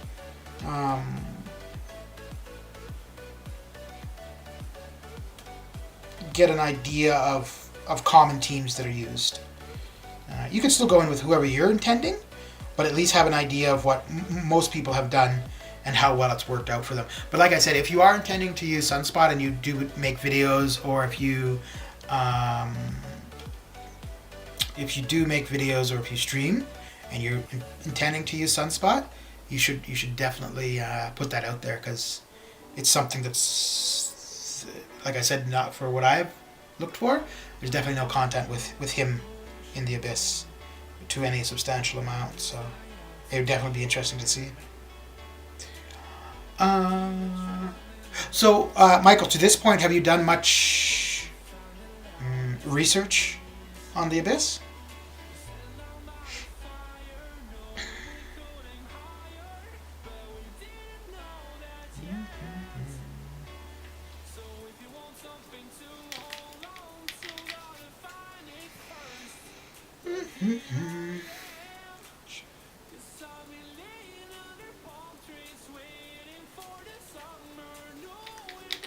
The last 3 spots will likely differ for each path, like the Massacre, Red Skull fights need very specific counters. Massacre can be done with pretty much anybody. Aegon at low combo is good. Corvus is good. But anybody can do it, because as you progress through the fight and he builds up the charges where you end up doing more damage, blah blah blah. So yeah, and then Red Skull, a lot of people use it with Ronin just to get like a one shot. But Red Skull you can do with Doom, it's a little bit longer. You can also do with Aegon, you just have to have good timing. You can also do with Nick Fury. With Nick Fury you just have to be good at avoiding the L2, because for the most part with Nick Fury you're going to be at low percentage, so any hit is going to end your day.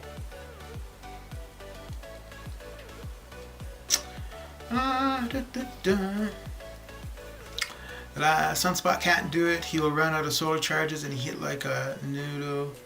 After that, you gotta get to the ass, so reset them. He is no good, to be honest. Should I put Quake and Nick Fury on? So yeah, I mean, absolutely fine to be asking questions in here, Michael, and I'll try to answer what I can, and I think other people in the chat, same thing. And if you want, there's a link to my Discord server. I've got 2 channels in there in regards to the Abyss. One is like a unit or a cost breakdown of what it took for me to get it done. And then the other channel is, I think I've got most of the boss fights. And there's basically at least 3 videos for every fight linked. So it's a one-stop shop for a bunch of information. There's many other places you can find information as well. But yeah, feel free. So for the most part, people have definitely done the Abyss without the ideal champions. For the most part, the only champion that's considered a requirement is Aegon. And obviously people have done it without Aegon. So a couple different variations on the ideal team would be Aegon, Doom, or any good Mystic. So Doom could be replaced by Symbiote Supreme, Morningstar, yeah, so Doom, Symbiote Supreme, Morningstar. There's other options. One that probably wouldn't be that often used would be Claire. Then another would be Human Torch. A replacement for Human Torch for the first path could be Void. Nick Fury. So Nick Fury, really, first path, you're only going to really use him for one fight. For that one fight where you do use him, he is quite good. And that's for Invisible Woman. And then you've got your 5th spot. And some people will use Quake. Some people will use Heimdall. And some people will use Proxima. Each of them have their benefits. And for the most part, you're not really going to fight with any of those. I suppose if you've got a decently ranked Proxima, and you're not bad at getting her missions done, you could end up using her here and there, like if your team is dead and she's still there. She could serve some purpose. Same with Quake. Heimdall, not so much.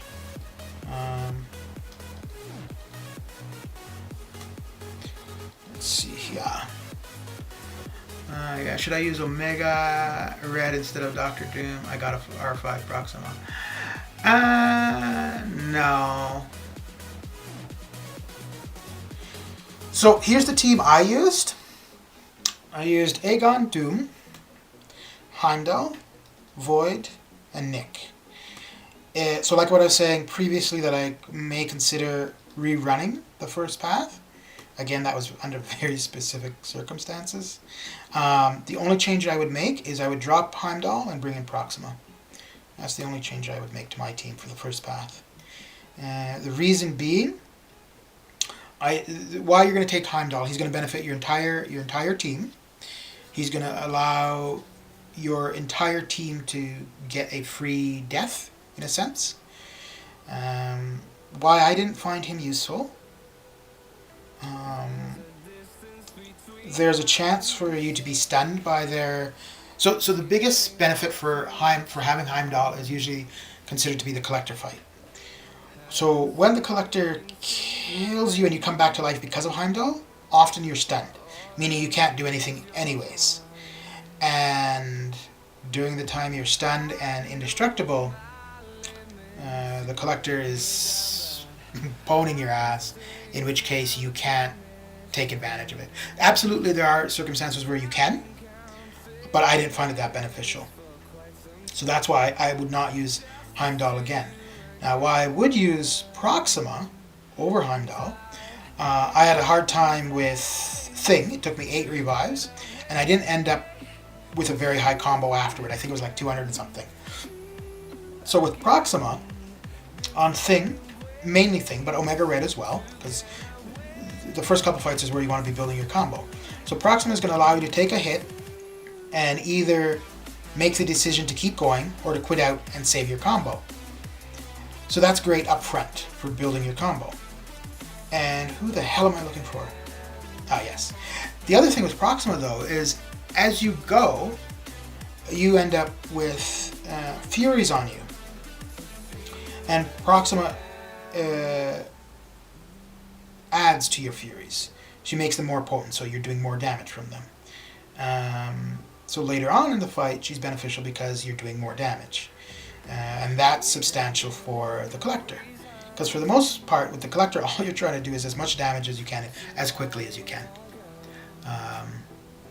So yeah. Oh, and the reason people would bring Quake is because Quake and Nick have a synergy where it allows you to evade an attack. I think it's 5 or 6 charges, I'm not sure.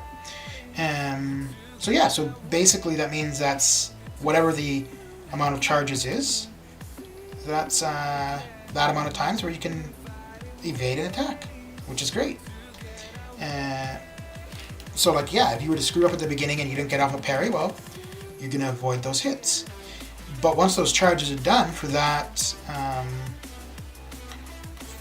specific run, well, Quake doesn't do anything else for you in that specific fight.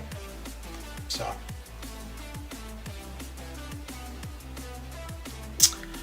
I think I've made up my mind. I would love to see what Proxima could do. So what if she hits the damage cap? I've always failed to see what the logic is dismissing a chat for that reason. Well, so the damage cap for Abyss is 85,000 K. So just meaning you can't do anything more than that, right? And the thing with Proxima, though, you're using up a lot of your charges because you can do it 250 hits. And then the opponent enrages. So with Proxima, you're using a fair bit of those hits just to get her ramped up, right? Each time. Granted, yeah, once you get her ramped up, she has the potential to do a ton, but you won't be at that potential for very long. Made up my mind. Aegon, Human Torch, Heimdall, Proxima, or Corvus. You wouldn't want to bring Heimdall and Proxima. You'd want to bring one or the other. Corvus or Corvus Doctor Doom. Path 1, you wouldn't need Corvus, or maybe Aegon, Void, Quake, Nick Fury, Heimdall. The second team would be a much safer play. Aegon, Void. Wait, you have Torch, right?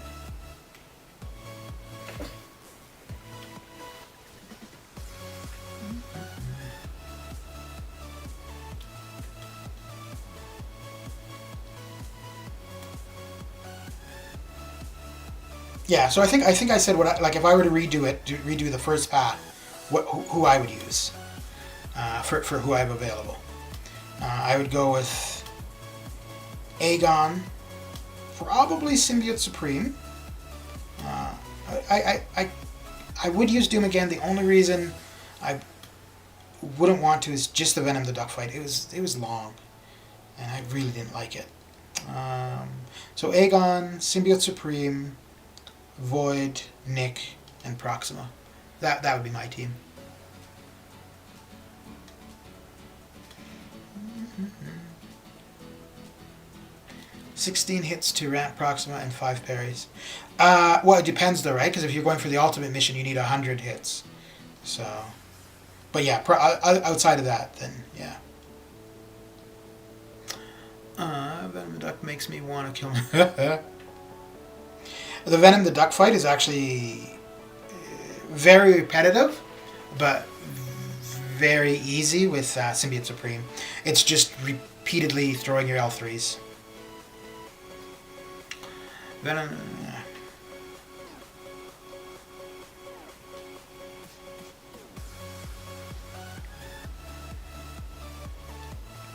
But yeah, like I said, Michael, if I were you, I would look up some YouTube videos or guides or suggestions or whatever it is. And not saying that you have to base your team on what those people are saying, but it will give you a better idea of what others have done. And I think a good guide or whatever should give you the reasoning why they've done what they've done. And then you can make your decisions from there. Ooh, should I go? Nah. Yeah. Yes, it is a long fight. So the issue with Venom the Duck using Doom for that fight, it's long, but Doom, yeah, once you're in his rotation, it's not problematic at all. The thing is, because of the amount of health Venom the Duck has, you're reaching the hit cap often, meaning you can't. You're gonna have to revive. With Symbiote Supreme, you're just throwing your L3. Once you've got your first L3 off, you might need 1 or 2 hits more to get to your next L3. But once you've got that down, yeah, it's just L3 after L3. Let me see. I have a video of Supreme. Well, I mean, there's many videos of Supreme fighting Venom the Duck, but after this, I'll see if I can find it quickly and just post it. I think it's like a minute or something, or 2 minutes.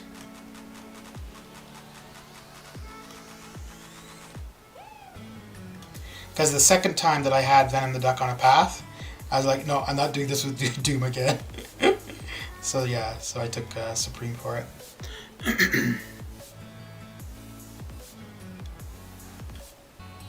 Yeah, you're not.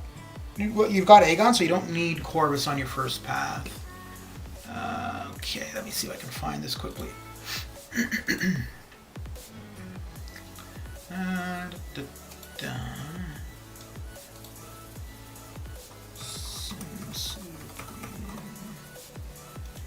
Abyss Sim Supreme versus Venom the Duck. Hey, look, I did name it decently. Okay, there we go. Oh yeah. So there you go. That's Symbiote Supreme versus Venom the Duck. It's a minute and a half, and in that, what you see in that minute and a half, you basically do for probably about 10 to 12 minutes. You just do that over and over and over, and it gets the job done.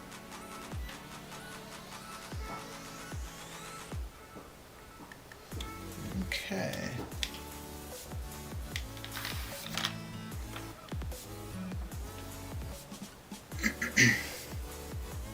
Yeah, like I said, there's tons of videos of that, so, but I have one, so you can have a look at that, or, and that's just a clip. I think that there's probably other videos that show the entire fight of it, even though it's just going to be that over and over and over.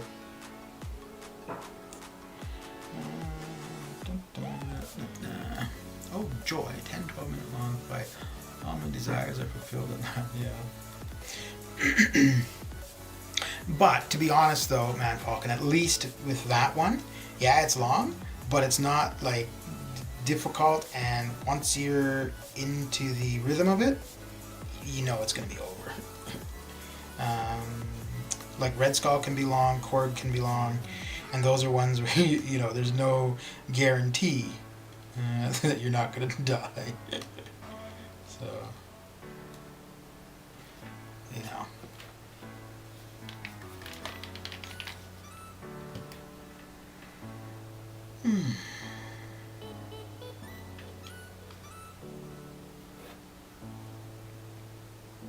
Oh, Michael, are you intending to do? Are you intending to do them in sequence, like in path 1, path 2, like in order, or are you going to kind of look at the path and just figure what might be best for you, and do your kind of own specific sequence?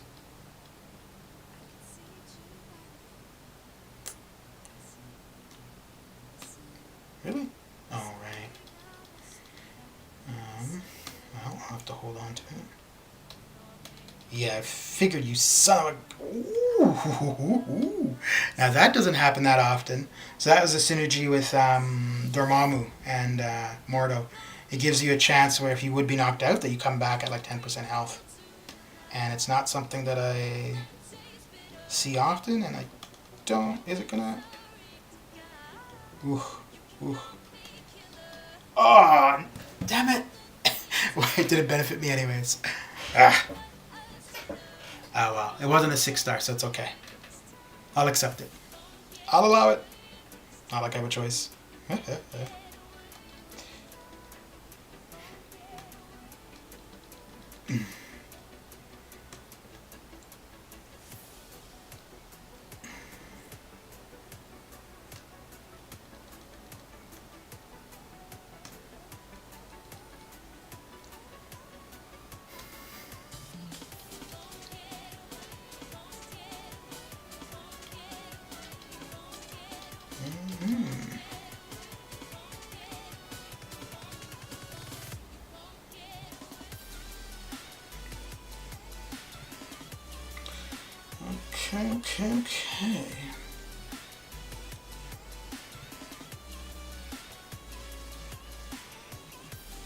I am slowly going through Act 5.3, 100%.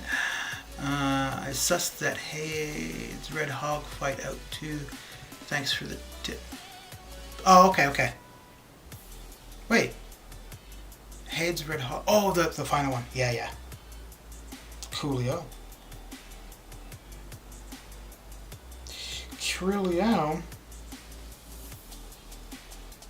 Yeah, and the next chapter or whatever is unlocked for that with Doom as the boss.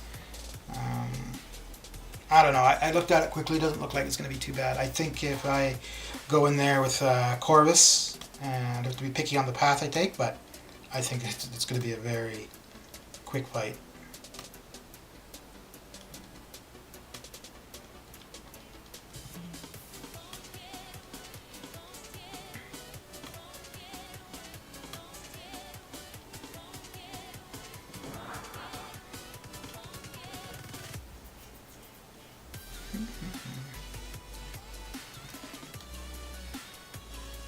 Ooh! Oh! Lordy. Damn! She don't mess around. She's toppling those dominoes like there ain't no tomorrow. I have no idea why I'm speaking in a southern accent, but yeah.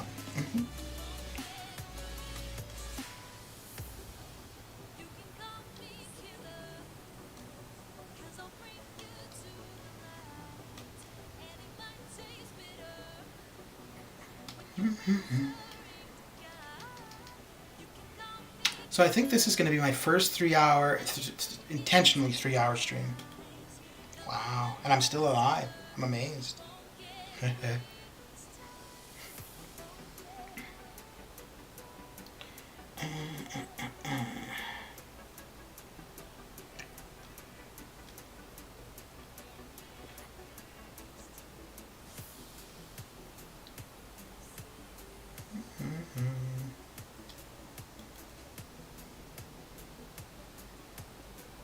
Well, I'm glad you're doing 3 hours.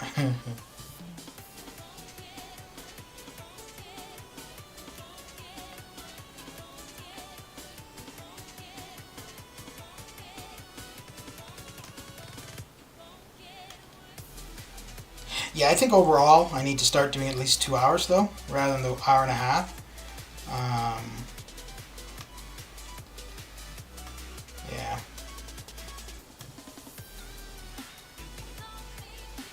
And then also the other thing I need to start doing is, if a stream is intended to be whatever, like arena or whatever it is, side quest or whatever, try to stick to just doing that during the stream. Yo, Solar, if you're looking for an admin on your Discord server, I'm a good admin. I can help Discord by making it much better. Well, thanks for the offer, Michael. I don't really use it that much, so I'm not too concerned, really. And there's 25, 30 people there, I think. So it's not too much to manage. But if you've joined, I will keep that in mind if it becomes populated later on. Because there are definitely a few things that I want to do that I don't know how to do. So yeah, having somebody that's knowledgeable for that would be good.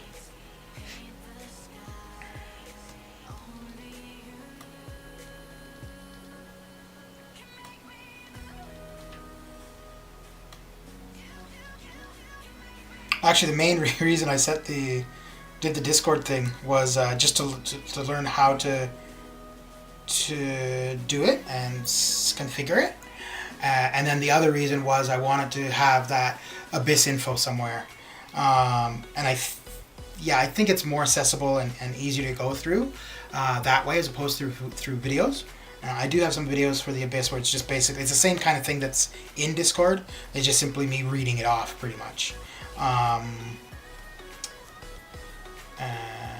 One thing that I didn't take into consideration though was that when I was setting it up, the info for Abyss on Discord, the alignment and stuff, I was doing it on my computer.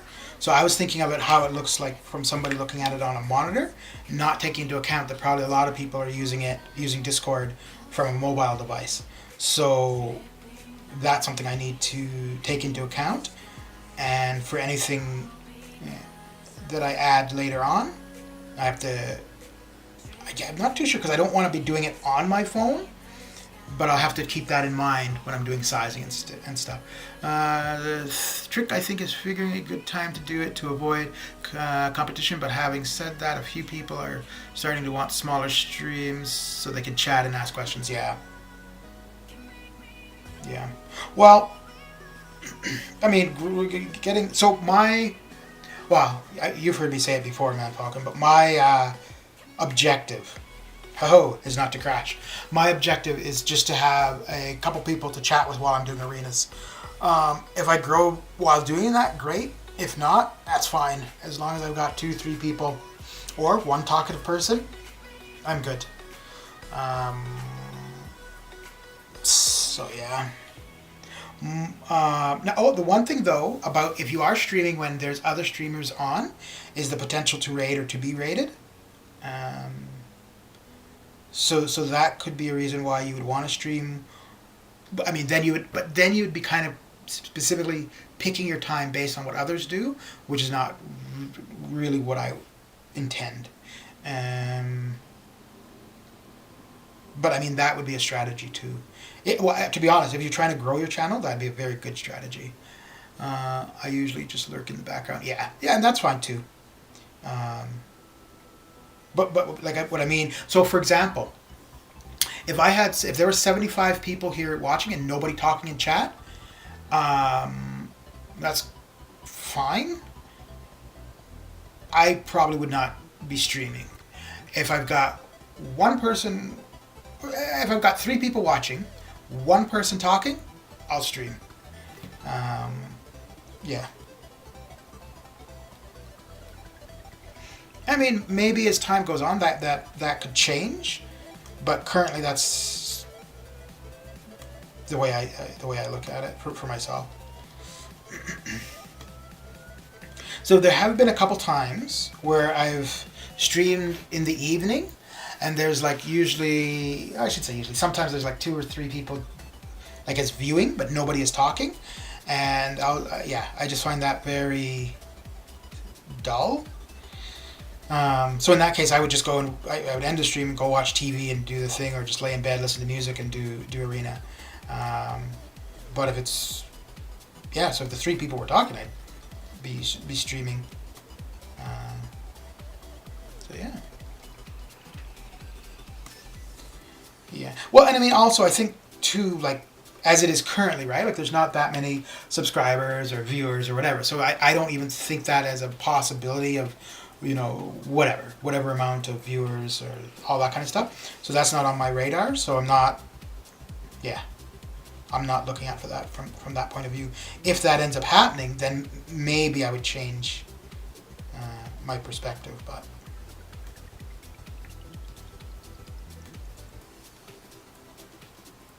And I mean, I'm fine talking about the game. That's what I'm playing. So I know a little bit. I'm not as knowledgeable as others, obviously. But what I do know, I have no problem sharing or hearing what other people have to say. But I'm also quite okay with talking about whatever other kind of nonsense people want to talk about. So.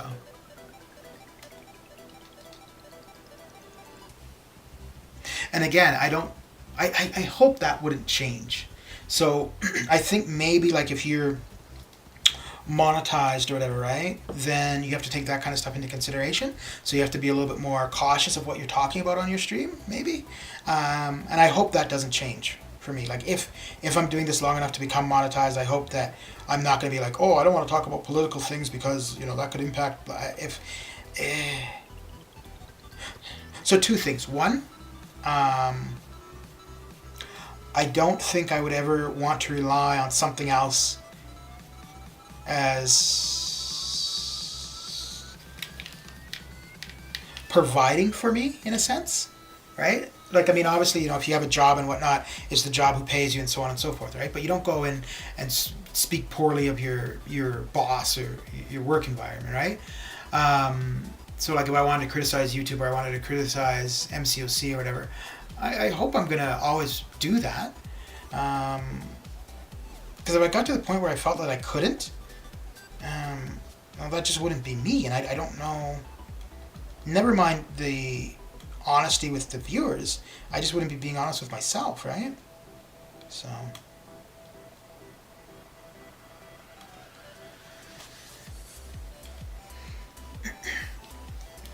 And I mean, I know there's people that are able to sustain themselves and more so off of like YouTube, Twitch, or whatever thing, right? And that's awesome. But I think if you do that and then you end up becoming beholden to that platform, that's a little bit of a problem, right? Like, because if the platform starts cutting you back, or they make a mistake and think that you've done something improper, and then that cuts in on your income, that's not good.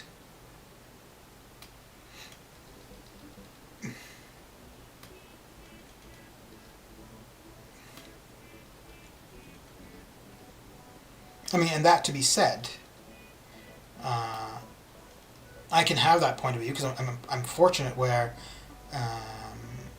it isn't a necessity for me to be profitable from this in order to sustain myself, right?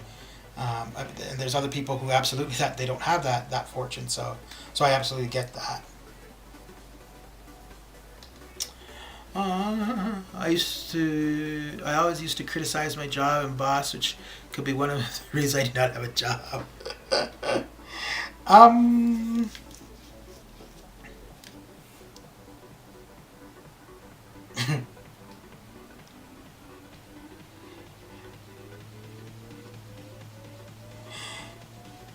Yeah, I was a bit.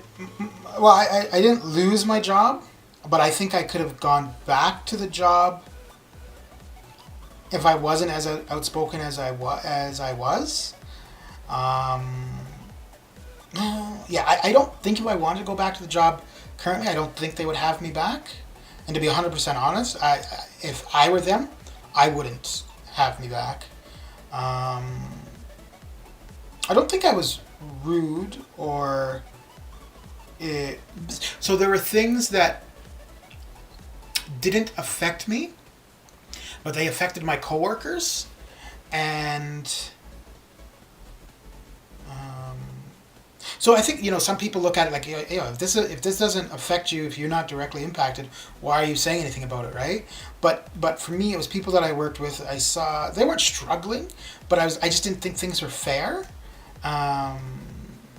So, and I in some cases I think they were fine with the situation, which really, if that's the case, if they are okay, then why should I be speaking on their behalf, right? It's none of my business. So I get that.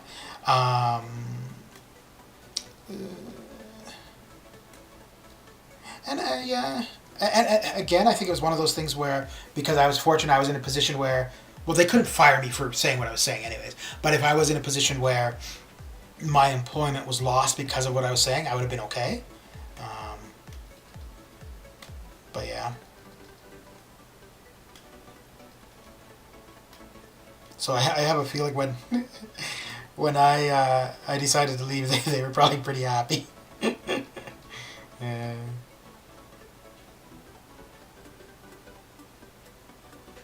I get where you're coming from. Yeah. Well, all that to be said, though, when I was younger and was dependent on my job, I definitely saw things or didn't like things, but I didn't say shit. Because yeah, that would have impacted me if I lost that employment. But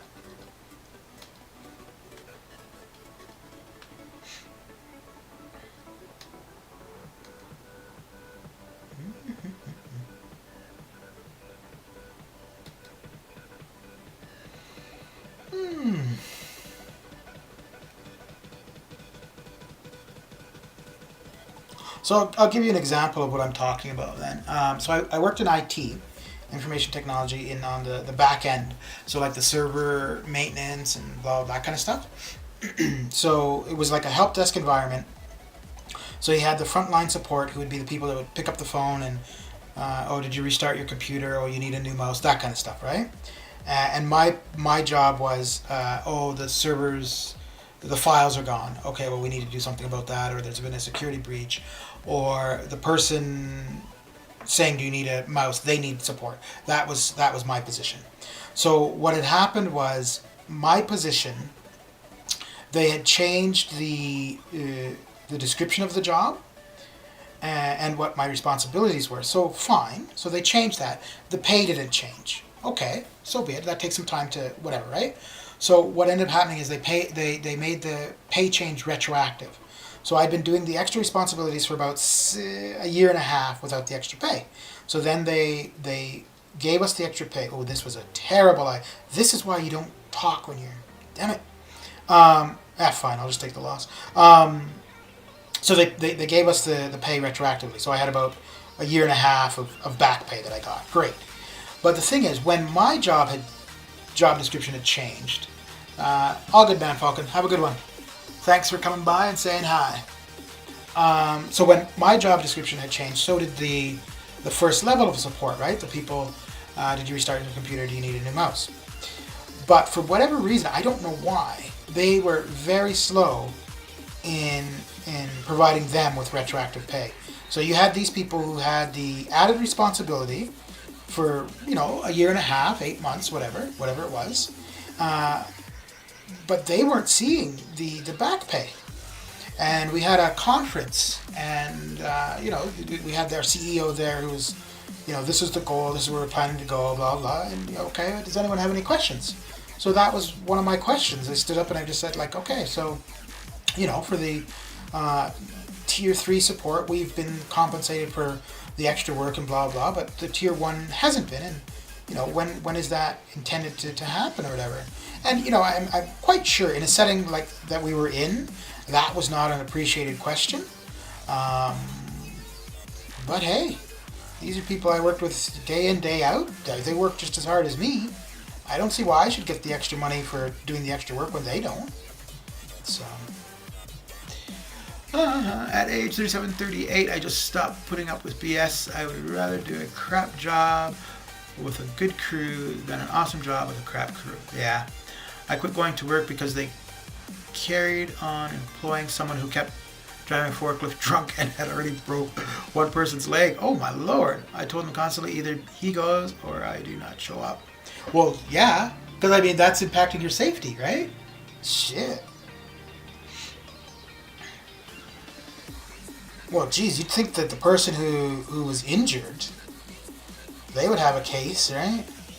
If the person is driving the forklift intoxicated, and yet he's still allowed on the job, huh? Shit, son.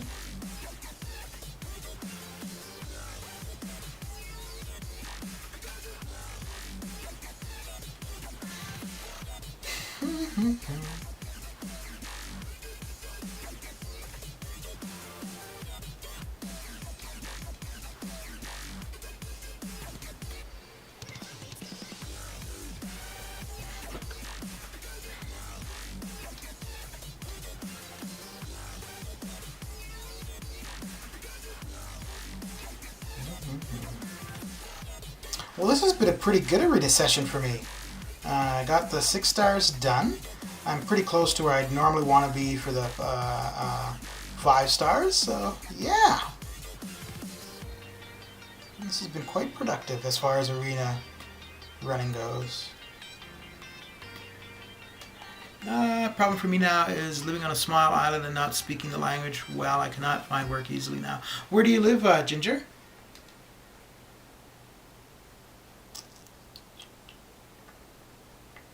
And I'm guessing you're 36? Or close to 36?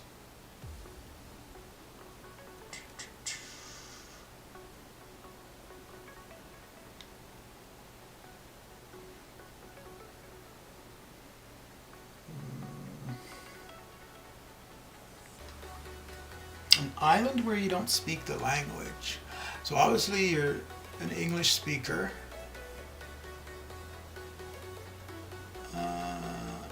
So probably not North America. Are you in India? Iceland. Oh, but isn't English pretty prominent there? I was way off. 34. Okay. 6 right. Turn 34.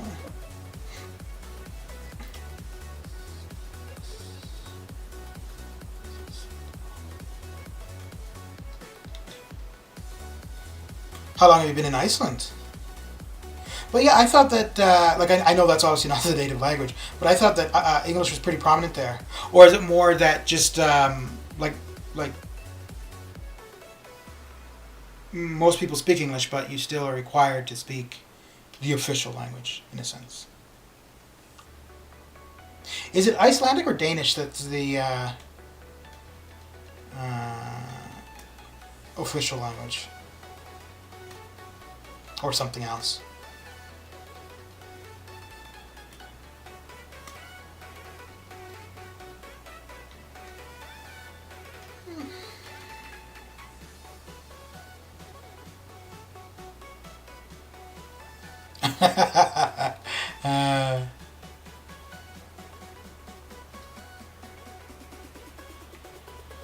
Oh, you had COVID, did you, Michael? Yeah. Yeah, and I think that's one of the things, right? Why there's a lot of people who don't take it seriously is because you have a lot of people that contracted it, but overcame it, right? My cousin lives in Iceland. He's Irish and married to an Icelandic girl. Icelandic is the official language, and I have been trying to learn it the 6 years I've been here. And where did you move from, Ginger? It's COVID a few months ago. Yeah.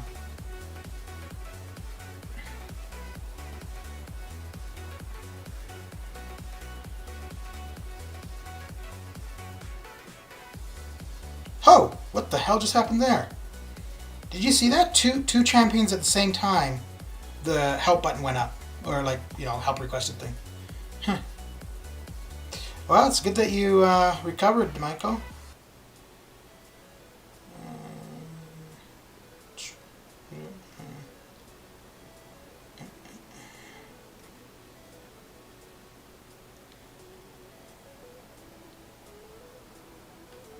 Go here.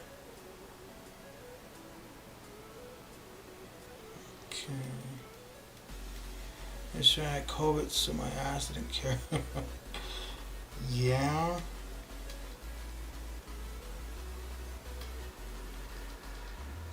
Yeah, I mean being ill in general, right, is not an easy thing to go through. I've only been sick, like really sick, twice in my life. The first time I was young and I was still living with my parents, so it was easier because there was somebody to take care of me in a sense. And the second time was when I was living on my own. That one, I don't think it was as bad, like life death wise, but it was, yeah, just not something I'd ever want to go through again. I moved here from England. I came for a week's holiday. Flew back to England at the end of that week. Packed my flat up and moved a week later. My first instinct when I recovered was buying a burger. Yeah. So that's funny you say that, Ginger. When I was in my early 20s, that was my intent for Ireland and Scotland.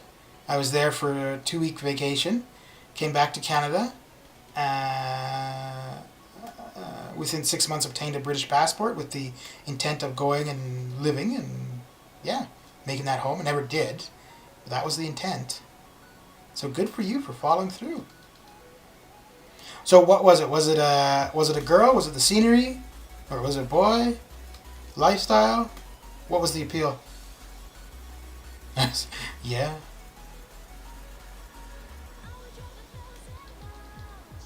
Oh crap.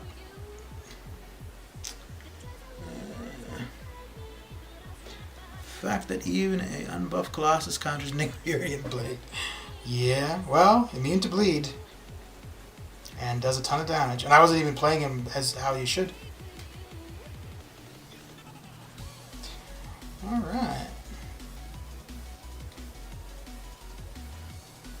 I like how you guys waited until the stream was coming to an end to get all chatty. That's fine. I can hang out for a bit. Shoot the shit. Monsieur Putrid, you are back. Had a decent start to the week. Not. Uh-oh. Well, that's how it goes sometimes, eh? Alright, well. Let us see who else is going at it currently. Or if there is anyone. We're almost at 4. Mr. Ilac is the only one. You stream early? Yeah, so I streamed earlier than I normally do, but that's why I went later than I normally do, so. Yeah. I didn't get to catch up.